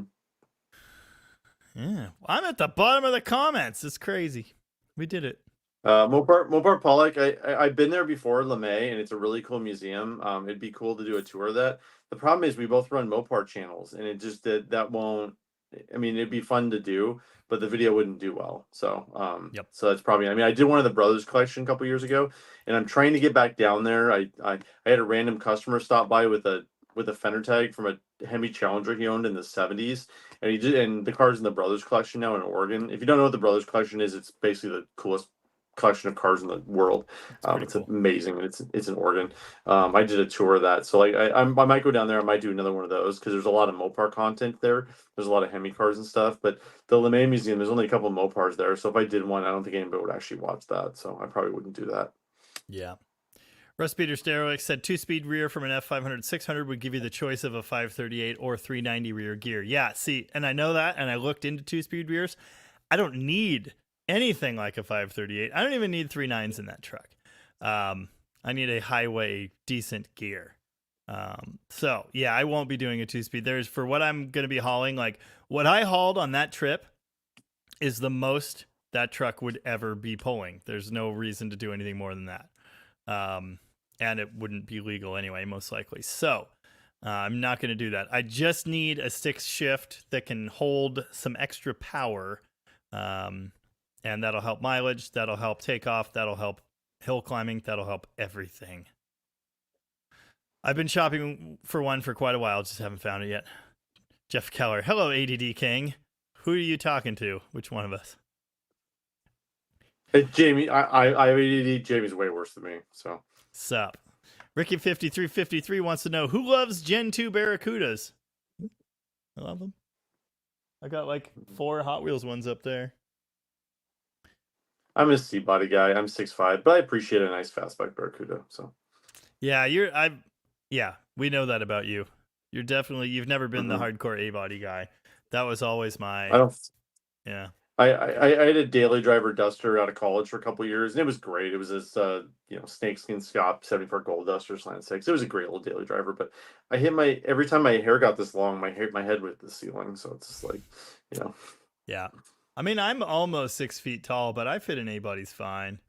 And I've always thought B-bodies were the next logical step. They're just slightly better built, less rattly, nicer riding, nicer handling. And so I love B-bodies, and I have a collection of them, and I think they're better cars, but I still think I'm an A-body guy. I just love them.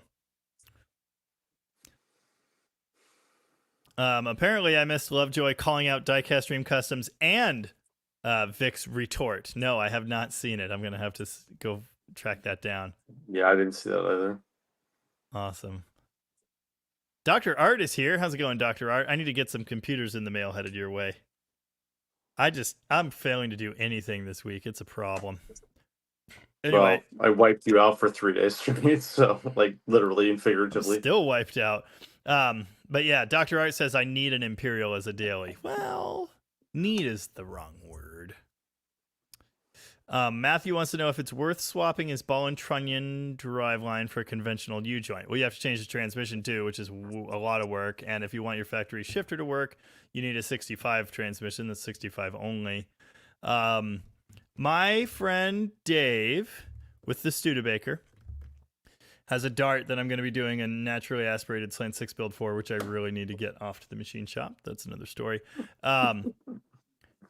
He had converted his ball and trunnion. He had a custom drive shaft built that has a modern type slip yoke instead of the ball and trunnion. It just has a conventional U-joint and then a slip yoke. And it's a nice setup. So, if you're really worried about it, if it's worn out or anything, make nice with the driveline shop and have them build you that.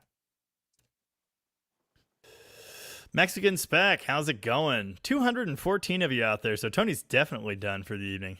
How's it going, everybody? I think we're up to 230 for a time there. Really? I never saw 230. Mm-hmm. Wow. All right. Well, the analytics will tell me after the fact. Old Iron said 125-ish PSI on the other cylinders. Well, for a slant 6, it's not too bad. I've the truck one in that 75 Dodge, I want to say they were all like 105, 110. That's not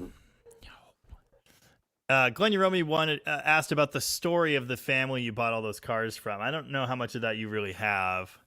I mean, I have a little bit. I have a ton of receipts and stuff. I really need to go through the paperwork. I don't really have time to do it. But from what I heard, it was a 91-year-old gentleman. He's still alive, and this he was getting some dementia, so they had to move him to a retirement home.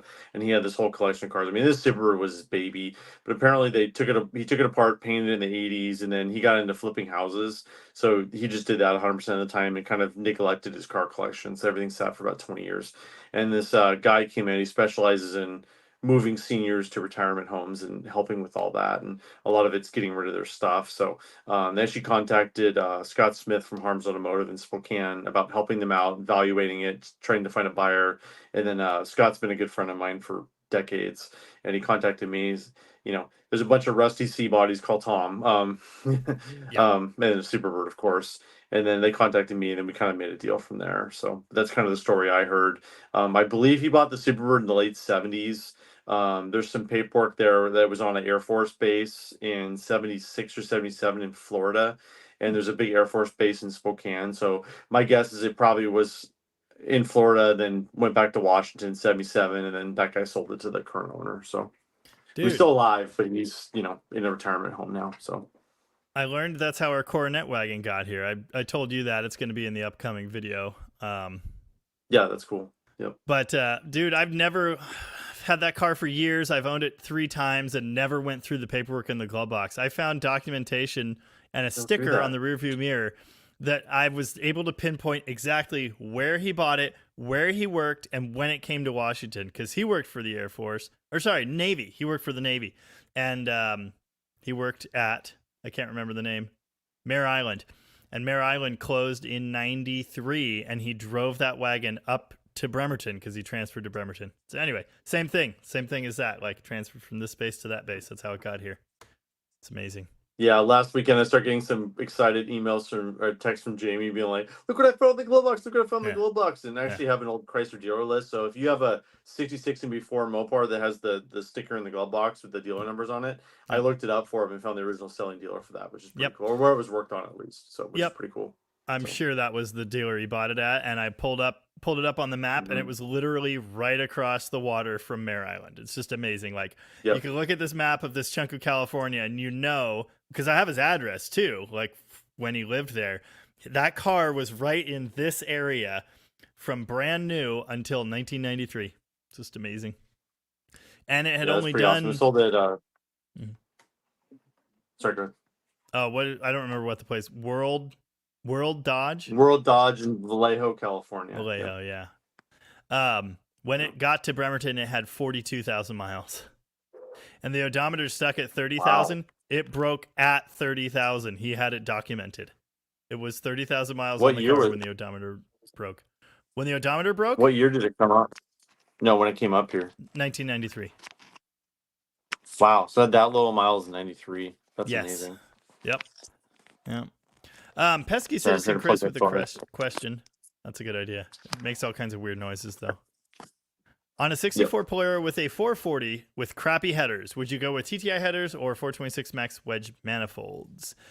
TTI headers are great. That's a tough one. They're also $1,200. I mean, do you have access to max wedge manifolds? Because you could also just use max wedges. I mean, the max wedge manifolds are just expensive. So that's what I was going to say. You could also just do the later HP manifolds, which are fine and much, much cheaper than that. I don't like headers. If you're going to do headers, buy good ones, and that's TDI. But it's really up to you. If this is a mild 440, I wouldn't bother. I'd put later HPs on it myself. Yeah, and if you're going, I mean, if you get a full max wedge top end, sure, do the max wedge manifolds. But if it's just a 4-barrel, I mean, I'd go with the headers or the HPs. The HPs fit in those cars fine, and they're really B-bodies, so. Yeah. David says, on the Charger, that one, I have pops and farts and an occasional bang out the exhaust on decel. When I use the transmission to slow down, it's the worst. Tony mentioned an exhaust leak letting air in. It certainly could be, and I adapted that exhaust system to the Magnum myself. It was built for the big block, and I just hacked the pipes and goobered it together, and it's terrible. So I highly recommend you just fix that. Yeah. See here. Remember the bad old days when DDG lives only had 30 or so watchers? Old Iron remembers. I can almost remember your old handle. Old days. Yeah, it was some kind of tractor. What was it? Dang it, I don't remember. Anyway. Yeah. Nice. Captain Kurt is just waiting to bleed my brakes. Then I'm going to be taking Leroy, the 72 Charger, out and doing some videos of serious burnouts. Awesome. Sounds good. Oh, Bill Johnson worked at, dang it, PSNS, Puget Sound Naval Station, from 91 to 99. Always possible I knew the guy who owned your wagon. His name was weird. Hold on. Hang on. It's like something Bert, not Albert. Like, dang it, I don't know. I think I sent it to you. Crap, this is way too much work. Good evening, John Chapman. How you doing? The Bean wants to know if you can fit a bigger valve combination in a slant 6 head. Even if you can, it's not going to do much. Dude, we'd talk too much. I'm still scrolling. Here it is. Here it is. Here it is. Okay. Dang it. Ridge with a W is his last name. W-R. Dang it. Did I not? Wilbur Ridge. His name is Wilbur Ridge. Wilbur Ridge. Uh-huh. By the way, my brother said he got his MCG copy today. You should keep an eye on your numbers the next couple of days and see if anything happens. Nice. Yeah, so I've been getting comments about it. A good few. Of course, I did mention it in a video, but also random people have commented and said, hey, I'm here because I saw you on Mopar Collector's Guide. And it hasn't been like insane or anything, but the baseline, the ground noise, the floor, because subs are always this and this and this, but it has tended up in about the last week. So, that's good. That's cool. Yeah. I don't think I'll ever really be able to quantify like what I get out of it, but it's more than 0. So, well, I don't think there's any way, because it's not like there's an external link from the magazine. Like, it's a paper Right. magazine. People have to go to YouTube and search your names. You're not going to find out how they're finding you. So, yep. Yeah. Pepperidge Farms remembers. Chris Greenhill's Garage is here. Yeah. Howdy. It's been a while since I caught a live stream. Just thought I'd come here and harass you about V8 swapping your Turbo Slant 6. Just kidding. Have a good one. Yeah, he did in the comments. And someone else on both of the last videos has said, oh, I just don't understand.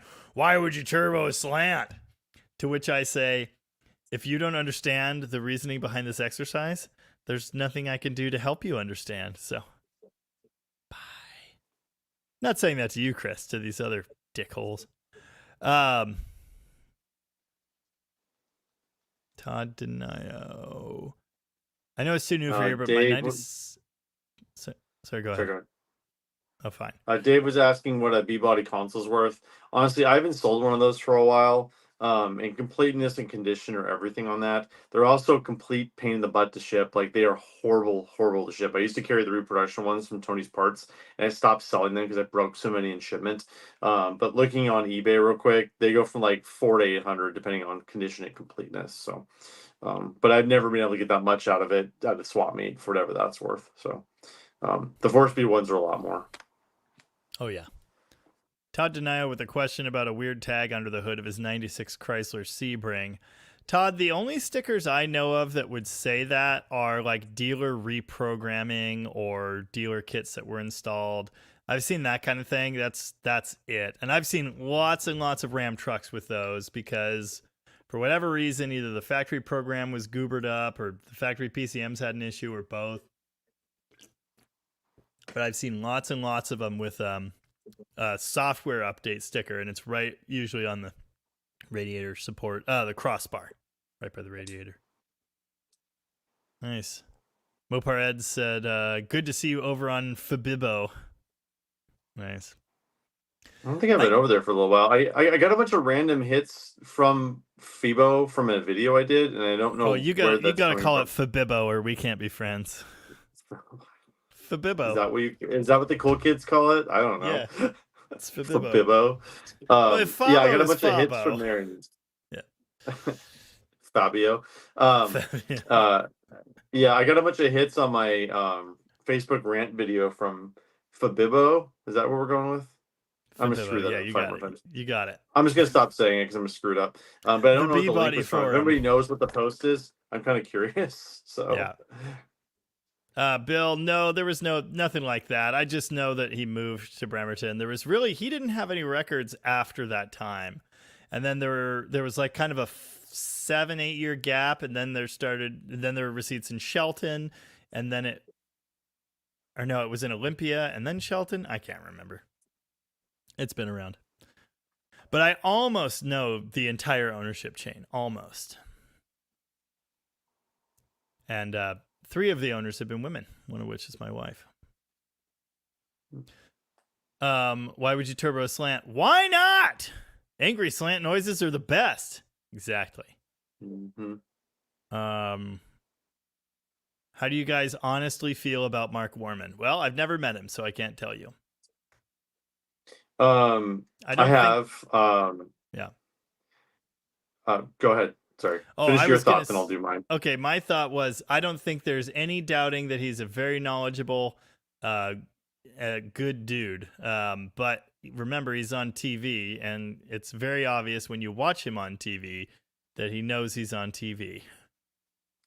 Yeah, I mean, it's a lot of what he does is an act. He kind of bases his personality off of Ricky Gervais from the UK Office. I mean, I'm sure you can see that. That was kind of his personality. Gervais. I think when I mean, whatever. I think I care. I'm just gonna correct you all night.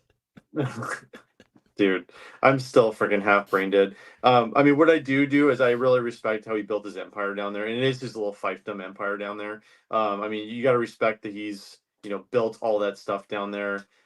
With the way he built his TV show, I don't know if a lot of people know this or not, but he does all the production in house. That's why Velocity or Motor Trend or whatever it's called now keeps on renewing that show, because it costs them very little. Super cheap and there's for zero them. risk to producing that show. They just pay him. He keeps all the rights. He did all the production in house, which was a pretty ballsy move at the time. That was really expensive to buy all the stuff and produce that show. So that's why he's been on the air so long, because it doesn't cost them much to run it, and he keeps all the rights for YouTube and all that stuff. And I think when he started out, I don't think he was super knowledgeable about the Mopar stuff. I really don't. I mean, he was a Mopar guy. He had a Superbird that he sold to start that business. So he knew Mopars, but I don't think he knew that much. And he kind of put off the personality, the boasting. But, I mean, anytime you work on something for 15 years straight and that's all you do all the time, I think his knowledge has gotten a lot better over the years. I've definitely seen a couple of their cars. For example, there was a sunroof Challenger that they did that was at Barrett Jackson a few years ago, I saw. And there was a receipt for like $25,000 of additional work after it left the shop to fix most of what they did. But I think they've gotten a lot better over the years. But I mean, would I send my car down there? No, but I kind of respect what he's built down there. So yeah, I think that's fair. Yep. I was behind him in traffic once, and I almost sold him some 72 Fury sedan door panels for a cop car he was building. Mm-hmm. Didn't work out, though. Dave LA showed up pretty late, but wanted to say hello to both of you. How's it going, Dave? Empire Rust also here, sporting his new logo, courtesy of Vic. Very nice. Snowmonk VX is here. How's it going? DDG and Rocket Tom, I have a question. I finally took the valve covers off my estate sale 383 and found number 7 intake pushrod tacoed. What might cause that? Lifter pumping up and crashing the valve into the piston, and in the case of piston versus valve, pushrod loses. We just had that same thing on that convertible. Yeah, the other thing I've seen, I had a 69 Fury Washington State Patrol car that I stupidly tried to start off bad gas after it sat for 25 years, and it seized a valve on that one. So the valve seized in the head and it didn't move, and that bent the push rod. So yeah. So it's a couple different things, but it's one of those two probably. And sometimes you can get the valves free, but once it's been done, I mean, it's like that motor probably needs to come apart at that point if it's doing that kind of stuff. So what are you using to replicate factory undercoating? Just undercoating in a can, right? Is there some specific brand? We have a couple different things. I mean, I use the I think it's Seams. If I'm not doing OE, I just do it out of a can and do it. Yeah, I think the SEM. No, I get the 3M stuff. And it is ridiculously expensive, like $30 a can. It is really expensive. So if we're not doing OE work, that's generally what I use. It's close, but not exact. But I have there's a restoration shop on the East Coast that I buy my stuff from. And if we're doing OE work, like on that Daytona we're doing right now, we spray it out of a gun in the shop with that stuff. And we try to, mimic the pattern as much as we can. But, keep in mind, that this when they were doing it at the factory, they had like sprayed this wide with like a super high volume, so it's very hard to reproduce that. But as I said, it's instrument specialties we buy it from, but they don't really sell that to the public. They just sell it to friends and stuff because they have their own formula. So that's where we buy it from. So if we're doing OE work, we spray it out of a gun and then with that stuff. But if we're just doing like, you know, a restoration that's not like super OE, we just use the canned stuff. So and leave the shop afterwards because it stinks. Wear a mask. Yeah. It's bad. End of Time said, thanks for not putting New School mags on your cars. You are welcome. In fact, I've gone out of my way to take them off. Empire Rust, what did I miss? All kinds of stuff. Yes, for B-bodies only. Yes, indeed. Fabibbo. And Mopar Ed is going to start using Fabibbo. Thank you. Mopar Pollock with a YouTube question. Subscribers versus views, which is more important? Yes. I see 250,000 sub channels getting 30K views and 30K sub channels getting 50K views. Which is better? The latter looks better for the algorithm. The algorithm wants to see these big channels with tons and tons of subs get a certain percentage of those subs in views. And I've seen channels like this too. Channels that like grew exponentially, but then their day-to-day content just doesn't do well. You'd certainly rather be in the latter camp. Obviously, I'm in the 30K-ish range. And most of my videos only get 10 to 14,000 views. 40 to 50,000, that is a good video for me. And I've had a couple of those recently, but not a ton. The Belvedere video, the 71 Roadrunner video, those are both videos that did very, very well. And I had a bunch of others in the mid-20s. So, yeah, that's where you want to be. If you've got a big channel, you better hope that you're getting big views. Subscribers should help you reach that bigger audience. Should. Yeah, I mean, Jamie and I talk about this a lot because you know my channels. I'm not even to 5,000 yet, but there's a local guy. I'm not gonna say his name, but he has pretty close to subscribers as Jamie does, and it's interesting. I watched some of his videos, and he gets like 300 or 400 views on his videos, and I just don't understand that. I mean, the worst video I've done in the last 6 months was that 67 Cornet video, and I still got over 1,000 on it, and that was just a terrible video for me. So it's just interesting how some channels have like big subs, but they have like, you know, they get one that's like 100,000 and they'll get one that's like 500. And it's like, I think it's better to be consistent, but I don't know. Yes, I mean, it definitely is. YouTube's a mystery. The algorithm. Yeah. The algorithm's a mystery. So you guys hear me complain all the time about videos that people don't watch. So just for reference, like what he was just saying, my Seagull outboard motor video got 4,000 views. And I am just in the dumps about that. Like, oh, this is terrible. This is the worst performing video I've done in forever. And it's awful. The only one that comes close, well, the Lemons Race video I did was way worse, but also the channel was like less than half as big then. So, you know, my average video is 8 to 10,000 views. Like almost every video reliably gets there, 8 to 10,000, and many are doing a lot better than that, and that's great. And so, yeah, when I only get 4,000 views on something, I'm really disappointed, and so is YouTube in me. AMC guy says a turbo is the only way to get any power out of a slant. I disagree. There are other ways. Chris Freemesser says it's not a good idea to bust your boss's balls. I disagree. Someone's got to do it. Well, and it's kind of complicated. I mean, Jamie calls me my boss. Jamie's the independent contractor that works for me, and it's a good symbiotic relationship. I don't know if it's the right word, but like, call our relation really symbiotic. Well.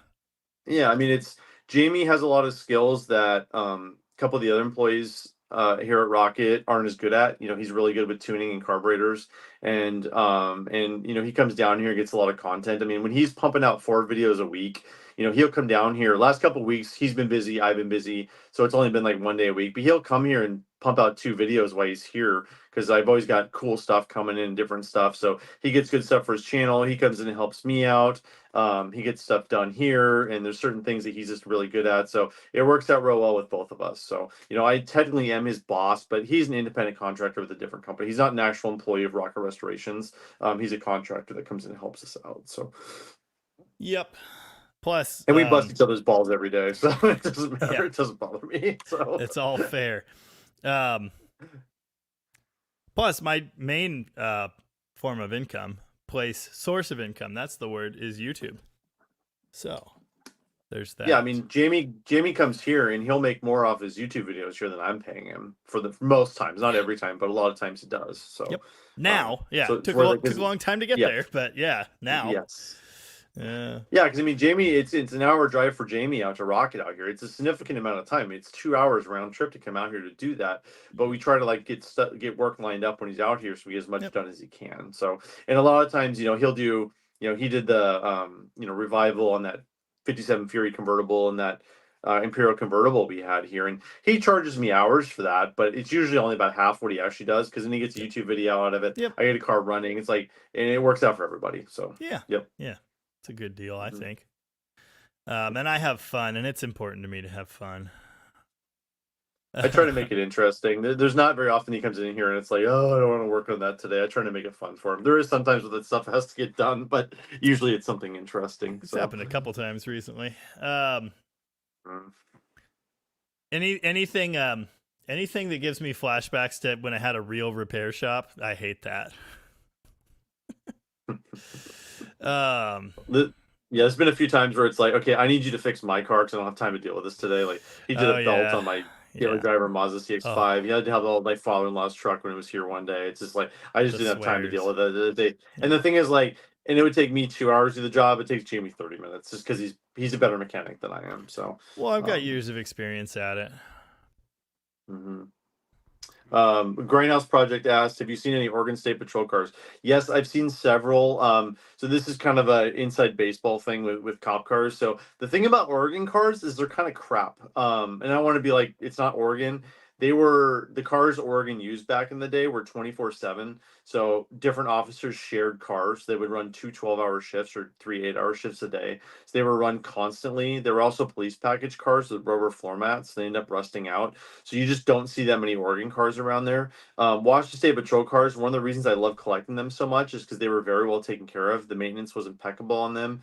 They all went to one officer. Plus they had carpets. I don't think people realize, like, when you have a rubber floor mat car, the chances of your floor pans being rusted out are about 90%, because they had this really thick insulation underneath that rubber floor mat that got water in it and never dried out. So even on like a cheap A body, if you have a rubber floor mat, almost always the floor pans are gone. And Washington State Patrol cars had carpets. But yeah, I've had several. I had a 72 Fury cop car that was here that literally fell apart loading it. It was so rusty.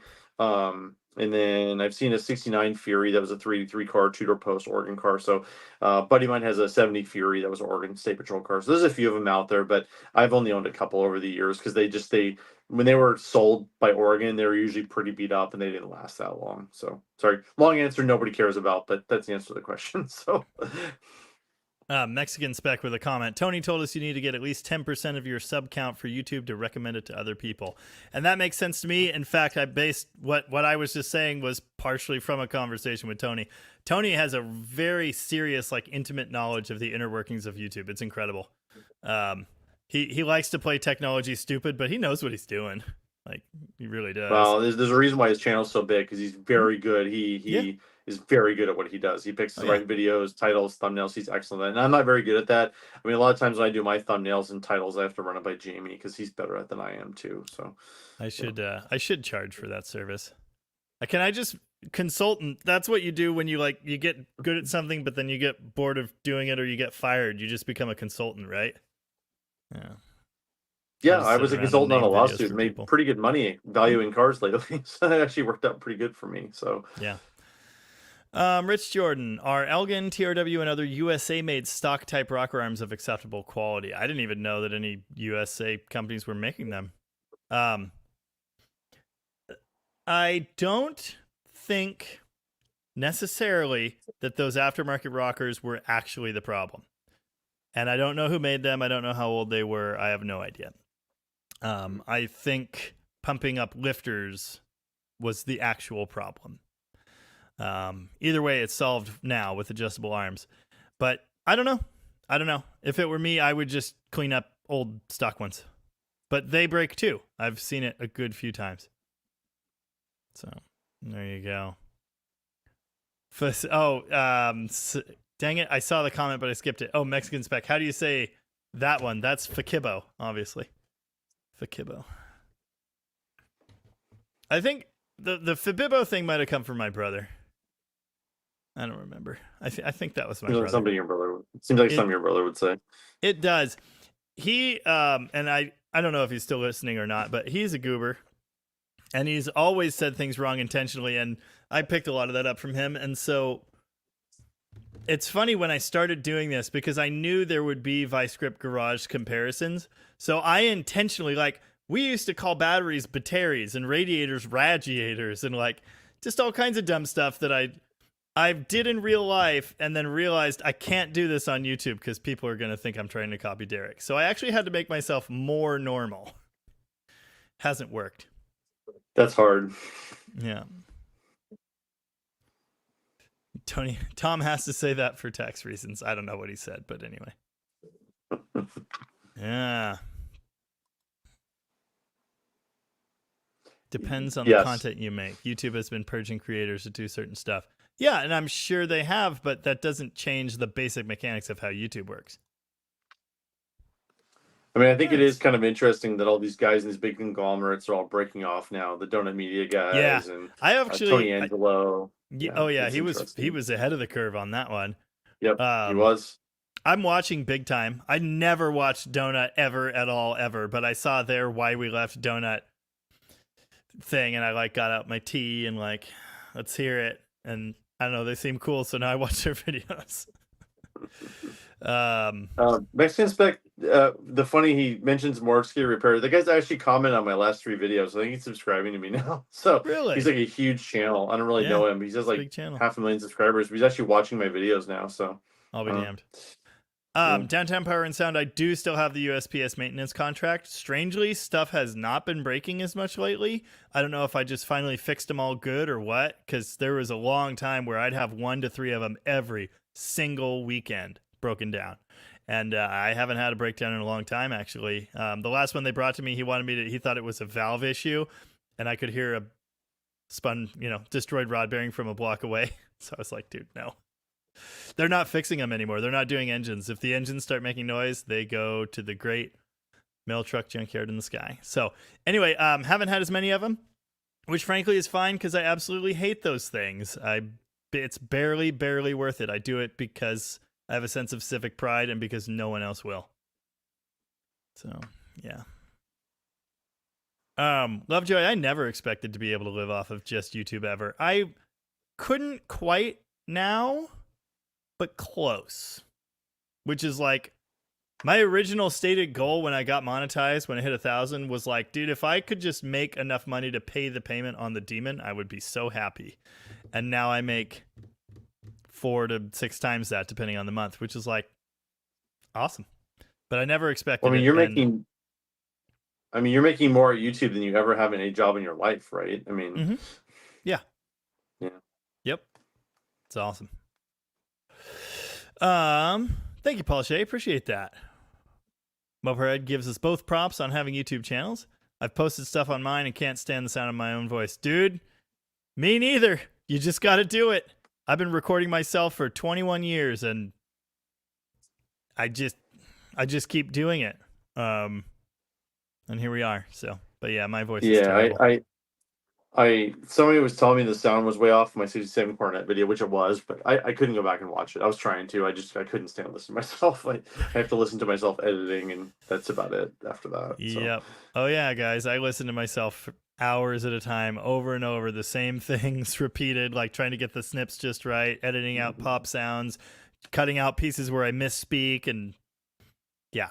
If you think I don't know what my voice is like, Anyway. Well, and that's actually one thing I'm a little better at than Jamie. I can actually string a minute together. Jamie really can't. That's not the way he functions. He's too ADD to do that. So confirmed on all counts. Yeah, Fabibbo, that was a Colin thing for sure. Kelly Smith is here. Almost missed out. Busy moving again. Oh, that's fun. Well, glad you made it. Nice. How do you pronounce for FMJ one then? FMJ? I don't know. I didn't even know there was one. I've never been there. You got rid of your Valari. I did. Good riddance to bad rubbish.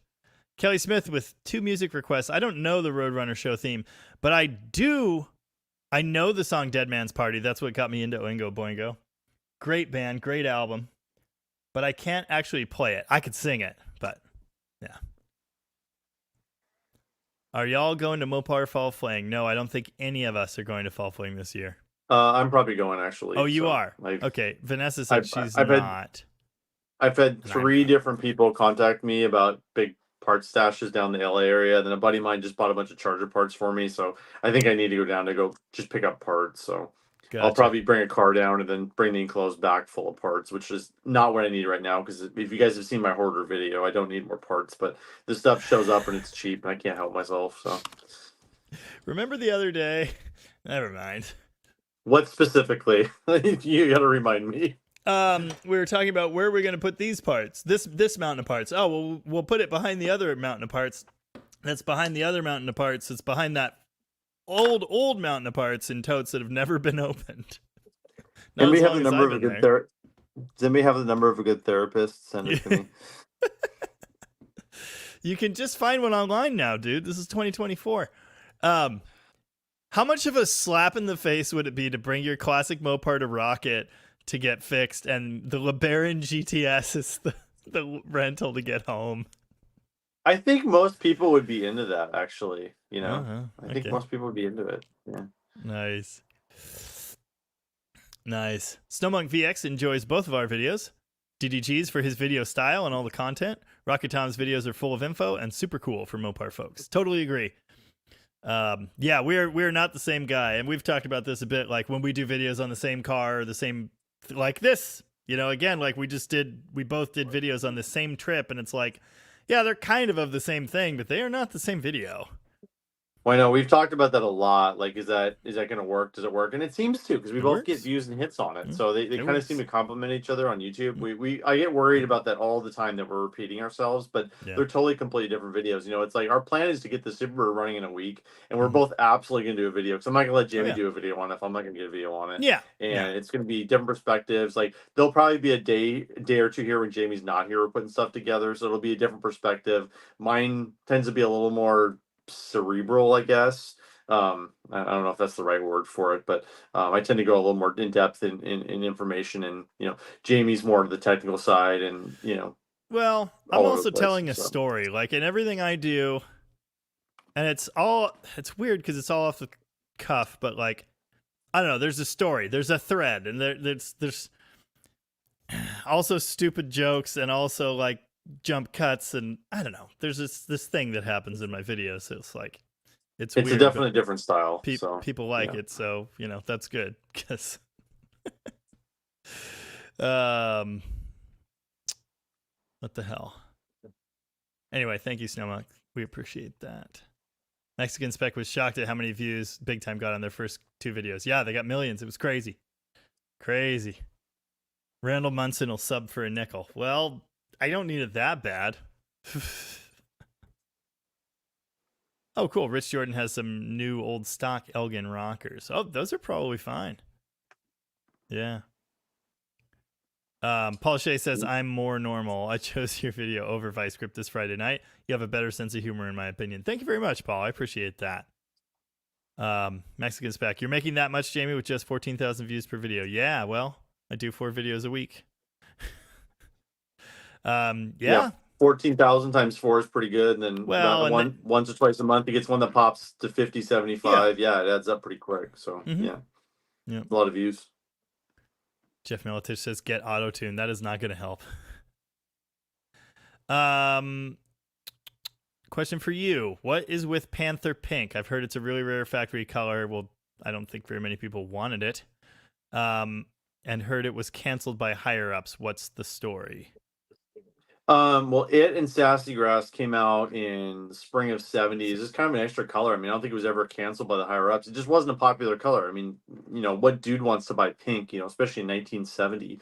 I've definitely heard a few stories of cars that they thought they ordered red and showed up in Panther Pink. I don't think it was anything special. It was Panther Pink was Dodge, Moulin Rouge was Plymouth. I just don't think it was a very popular color, and it was never meant to last the rest of the year. It was just it was available after like March of 70, and then it just wasn't ordered that much because it wasn't that popular. So, but a lot of the AARs got it, and it's you know, and now it's one of those unusual colors. You know, Yep. the weird, wacky colors. They're the ones that are worth money in the future when they weren't ordered that much because it makes them that much rarer. So I'd love to have a pink 70 swinger. That'd be cool. Or I've plum never crazy. owned one. A pink car? Jer from Shade Tree Auto had a Duster. I was really thinking about for a while there, but then I bought 12 cars and Yeah, and yeah. you messaged me today and said, and I just bought another car, and like a face Uh, palm emoji. uh, My, do you want me to get into the? Do you want me to get? Well, yeah, if you I'll spill want. the beans. So, All right, fine.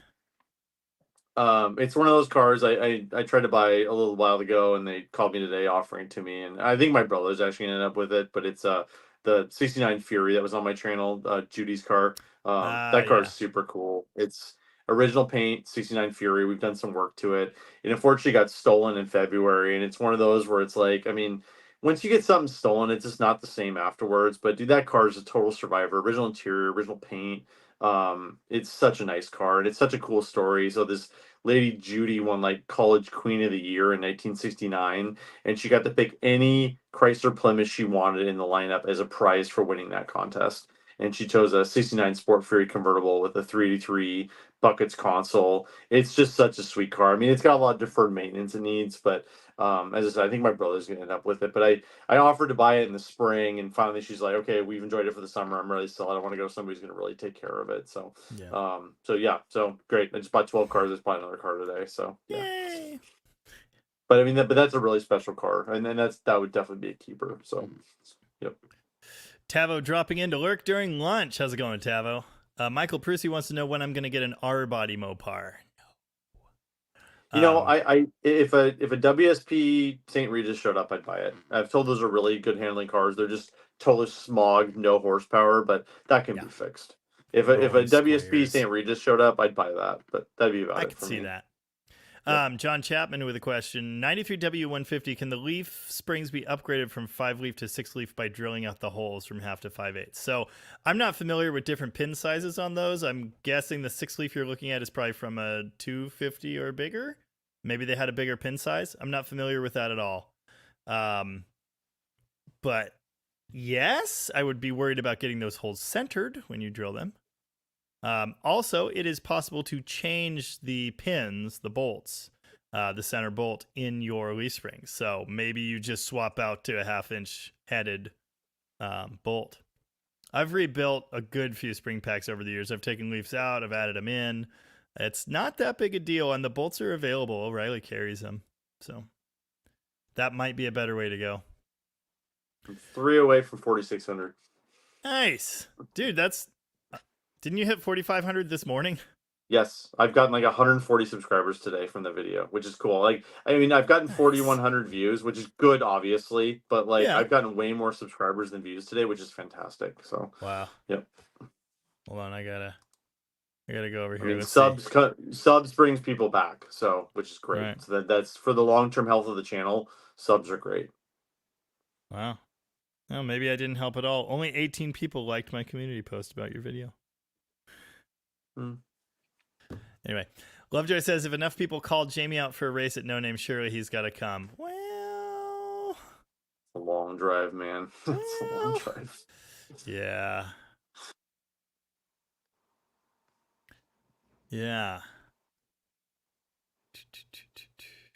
Paul Shea needs an empty semi for all the parts. Dude, I have a van here that I'm trying to sell. Multiple people have tried to buy it to store parts in, and I don't know why I don't just stick it in the back and do that myself, but I don't know. It's just kind of trashy, I guess. I'd rather get a shipping container.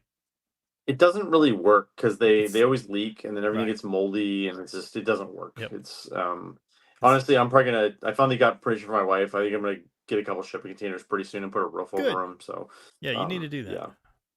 Yeah, because I need Don't to you have get to some. I got a lot of sheet do metal carpet outside. in your house first? Wasn't that the deal? I think that was the deal. Yes, but we're waiting till the puppy doesn't tear up the house. So but Right. yes. Right. Yes. I knew that. Mhm. Don't know that song, Captain Kurt. And we might bring a kitten in the house pretty soon, which just seems like it's going to happen now. So Here we go. Mm-hmm. Nice. I'm not quite as much of a zoo as you, but we're getting there. So, dude, yeah, I don't want to talk about it. Our man, our friggin', we used to have 2 conures, and one of them a cat got, and the other one just like dropped dead last week. So now we don't have a bird Weird. anymore. You know, I mean, it's bittersweet. Not that I wish any ill will against the bird, but good Lord, he was loud. AMC guy, I will not have cat videos. I don't actively don't like cats, but I will not be having any cat videos on my channel. I'm sorry. I've put clips of the kitten that he's talking about in 2 or 3 videos now, and I will continue to do so. It's who I am as a person. Dude, that is such a sweet cat though. Like that cat's Yeah. been like fully tamed now. It was like Quality it was born cat. in the yard and it's been fully tamed. Yeah, it really has. Huh. And then I did one video on my new puppy and like it's literally the worst video I've ever done. So I'm not gonna be doing that again. So I tried to tell you, but you just wouldn't listen. You tell me that you told me, but it's usually after the fact when you tell me. So maybe I just didn't want to hurt your feelings, but I knew that would not do well. it didn't. Anyway. That was very early in the channel. So fuel toilet is a pretty widely used carburetor name. That's because it's what it is. That's what I call demons. Yeah, well they are, but yeah. Mm-hmm. Fred Flintstone. No, I don't watch Cletus's videos. I've watched a couple of them. My sister says I used to hate jump cuts. I don't know what she's talking about. That's all you do. My entire video. Dude, what did I told you how many clips I had of the road trip. Was it 504? I think it was that 597 is the number that comes in my head. I don't think it was that big, but it was a lot. Randall Munson says we're There's a more lot. better than watching grass dry. Nice. Jay Hunto's Garage is not a Mopar guy, but loves the content and the education. Keep it up, fellas. Thank you. We will. Appreciate that. The Beauty Queen Fury, yep. Panther Yep. Pink was about as popular as the Mod Top. No, it was more popular than the Mod Top. There are way more pink cars than Mod Top cars. Right? Yeah. Have to be. Yeah. Yeah. And then somebody said Paisley top. Like that was a different thing. That Yeah, was the Mod 70 Top's Fury. not Paisley. It's similar. No, it's different. Well, it's not Paisley, but it's another wacko pattern. Yeah, but like every Grand Coupe Fury got that. They made a ton of those. So Yeah. Mm-hmm. Mm-hmm. More Hemi. Yeah, Jamie told me last week that he would pull apart a Hemi for free and rebuild it and then retract it immediately. And I think we're actually gonna be doing a Hemi pretty soon. So He might mean the that's gonna be dog. on Jamie's channel. He might mean the dog Hemi we were just talking about. Oh yeah, more Hemi. Yeah, fair enough. Yeah, but Jamie's going to be getting me to do a 426 Hemi. We're gonna build a pretty 426 soon, Hemi. Can't wait. I'm excited. Chris We've Greenaway got says I'm doing great. Thank you, Chris. Go ahead. Yeah, we got a customer car that's got a dead hole, so I think we're gonna do it. So. Gotcha.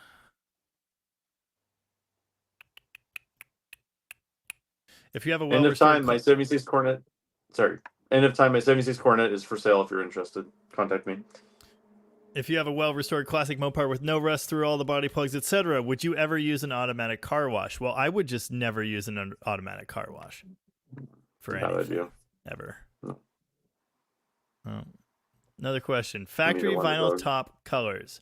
My 67 Charger is not a factory vinyl car. It does have one. Seems blue, not black. Matches the interior. I don't know. And 67 Chargers are weird vinyl tops. I mean, I know black and white. What else? I don't know what else there would be. I mean, there's tons of colors. There's blue, there was green, there was red. Well, I don't think there was red, but definitely 67? green, black, white. Well, I don't know about 67. I have to look at, Yeah. I think I have the data book over there. I could look it up if I'm anybody sure you really do. cares. But yeah, 68, black, white, green, blue? Did you say blue? Does it I say don't think I've in the ever seen a blue thing? vinyl top, actually. It probably says in the thing. But that's Let's see. 68. I think This 67 is there was 68. less. Yeah. It probably does. Exterior colors, appearance options. Vinyl roof covering, black, antiqued white, or antiqued green were the only choices for 68. According to Well, there you this, go. I'm sure it's the same in 67. I yeah. imagine you're right. That sounds right. I've never Yeah. seen a green one, but thankfully I haven't seen many green 66.7 Chargers at all. So Yeah. I've seen a few. Yeah, rust beater derelicts. The shipping containers are not expensive. They are not expensive. Shipping is the expensive part. Yeah.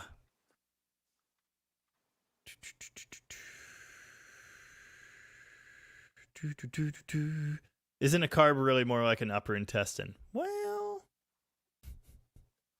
I want to thank 200 of you for hanging out with us until 8 o'clock our time. That's awesome. Really appreciate you being here.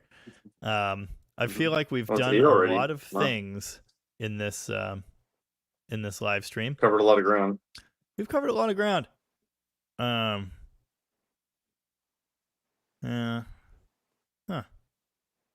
Isn't the A motor short block the same as the DeSoto Hemi? Not the same, but derived from. Bore centers are the same. I think the head bolt pattern is similar. It's not the same, but it's similar. No, you can't. I do not play. No. I do not play guitar or sing, so just FYI for the question. Yeah. Gary Hergert says there were blue vinyl tops in 67 and before. It's not listed in the 68 Charger brochure, though. Looks like I picked the wrong week to quit sniffing glue. Good morning, Patrick Ramberg. And no, someone tried to share a link and ask what we think of the color, but you can't share links. There's still 196 people watching at 8. That's pretty impressive. That's real good, yeah. People are still going strong. Well, there's as I said, also we're going to start. I may do a Superbird update video this week because I got to get at least my truck emptied out and all the parts are in there. So I may do a video on the parts we get. It won't be a super long video, but maybe just kind of what we got. I'm not going to get the car unloaded till week after next. I have no place to put it in the shop right now. We got too much stuff going on. But I may go through and see what we got, do a video on that. And then the week after, we're going to hope to see if we can get it running. But I also have to get a motor out of a 69 Polaire and put another motor in at the same time. So we'll see how that goes. Yeah. Good times. Well, it's probably about time to call it. We actually got through the comments and I'm hungry, so everyone's going to expect a song, but I'm probably not going to play one. I don't feel like it's up to you. Better watching you guys than doing actual work. Nice. Seriously. Yeah, somebody just commented there. It's 5 a.m. there. That must be Australia. Morning, mate. No. It's Sweden, I think. Yeah, I think Patrick Ramberg's in Sweden. Pretty sure. Oh, I love the guys over there. I got a bunch of friends over there. I had a couple guys. They bought a couple cars from me that shipped over there. They came over here and they bought a 64 Polaire 500 convertible from me and came over for a week, worked on it, got it running, and then shipped it over there. Did a little road trip over here. It was fun. Nice. I'm going hungry. Yep. There you go. Sing the national anthem. No. Someone, Stephen Andrews, 67. He's changed his picture again. 67 brochure I'm looking at says only black or white top. That sounds right to me. So confusing. Right, but I don't know. Don't change your pictures. We can't keep track of who you are. I know who he is. I still have because he changed it once before. The week after I'd realized that his picture was this, so I still have this sitting on my desk. You know. Nice. I know who he is. Snowman. We're going to do burnouts in that Superbird, so it's gonna happen. Hell yeah! I didn't literally mean burnouts, but if you're agreeing to it in public right now, why wouldn't we? Roof stripe 67. Was there a roof stripe? I don't think so. Maybe the code that you're looking at actually means vinyl top. Looks blue, quite aged. Oh, continues down the A pillar and shouldn't. Okay, well, I don't know what the heck. I don't know what roof stripe a 67 Charger would have. I don't know. I know the 68 to 71 car is a lot better than the 67, so I don't know on that. And Chargers, and I owned one. 67 Chargers had some weird options, so. Yeah, they are weird. You could have bench seats in those. Dude, someone commented on my 4-speed swap video in David's car, the last one, and said, get rid of the center console and put in the standard 4-speed shifter. Dude, no. It's a 66 Charger. It has to have the full-length center console. Otherwise, what's even the point? You know? What is the point? Why would you even own one at that point? Yeah, 67 didn't I have to saw have it. Yeah, I saw a 66 Cornet 500 one time, and there was console was standard on those cars. You couldn't get one without a console, and it had the 3 on the tree and a Oh, shifter yeah. delete plate. It was weird. Right. It was super Yeah. weird looking. Super That was weird. Cornet 500, 66. Yeah, 66 Cornet 500. Yep. Yeah. hmm Yeah, I've heard of I'm that. told the Chargers were the same way because the standard engine was a 318 with a 3 on the tree. 3 so on I the mean, tree. you get it. Yeah. I've never seen one, Yep. but yeah, I've heard of that. I'm watching you, Wazowski. Always watching. Doc's Turbo Garage. There is a Space Saver spare on the front now. That might make a good burnout candidate with the 2.2. Oh, hell yeah. We might need a second one. No, Yeah, I I've had a never flat tire, confused so we threw Mexican that spec on. with anyone else. No, we know who you are, Mexican spec. Okay, it's the greatest cooking music ever. No, Jeff, someone already said turbo slant in the Superbird. No, I had the thought of putting it in the 69 Charger, but then I had an even better idea. Stop requesting songs. I'm not playing any of them, and I'm certainly not playing any Stained. Yeah, Paul, my vinyl top is white, but it's like this weird, slightly goldy. I think that's parchment, maybe. I don't know. It's not white.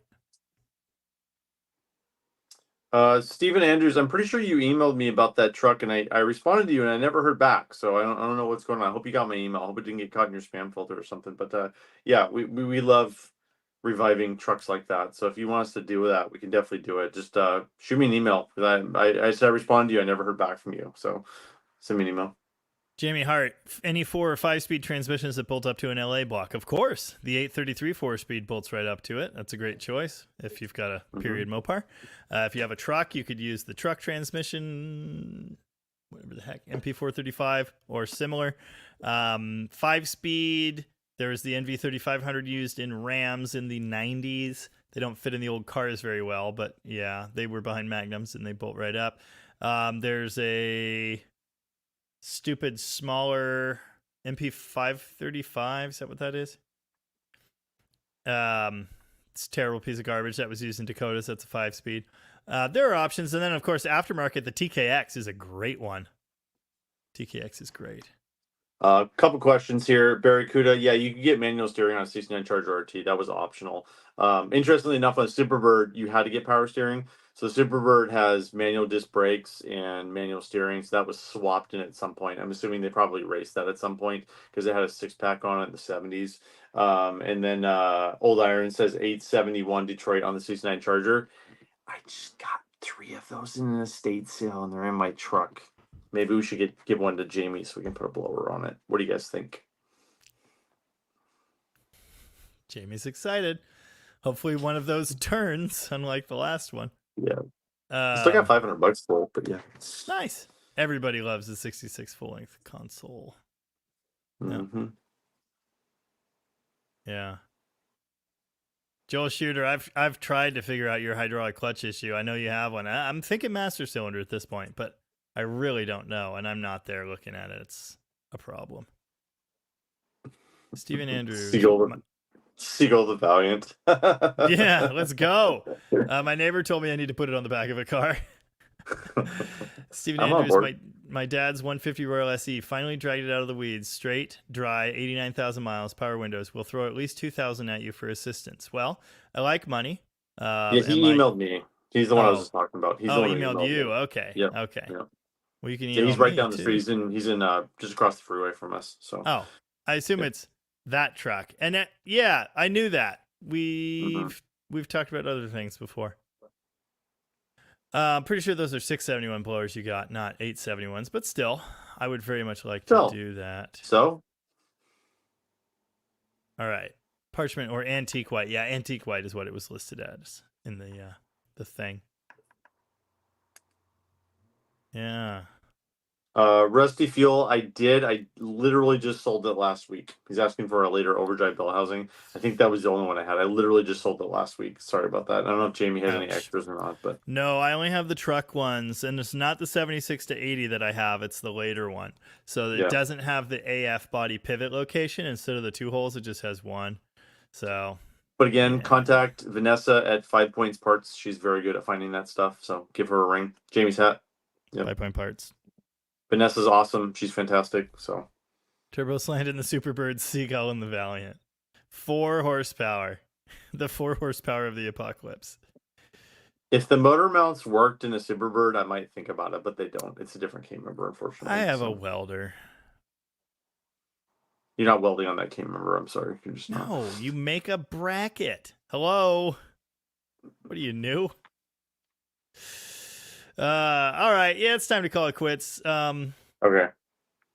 Don't you think? I think it is. Yeah, I all should right, probably here we go. Here we go. Drink Closing something. song. The old standby.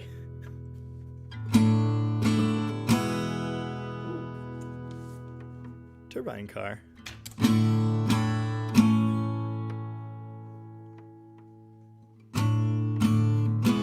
It's really not impressive without a band.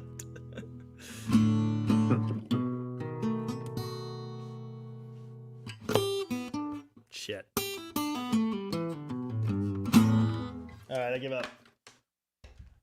Okay, thanks for hanging out. I did 46. Thanks, guys. Appreciate it. Yes, thank you. He has been Tom with Rocket Restorations. I've been Jamie. Oops. We'll never be high enough Stay for this tuned. song. Stay tuned for more Superbird content. And remember, if you can Plymouth it, trail duster it. Nice. Dude, I was singing that as we were pulling parts out of the place. Yeah, because someone said something about Henry VIII. I gotta actually learn that song. All right. Bye. Good night, and thanks for hanging out. I'm gonna go eat dinner now. Bye. See you next week.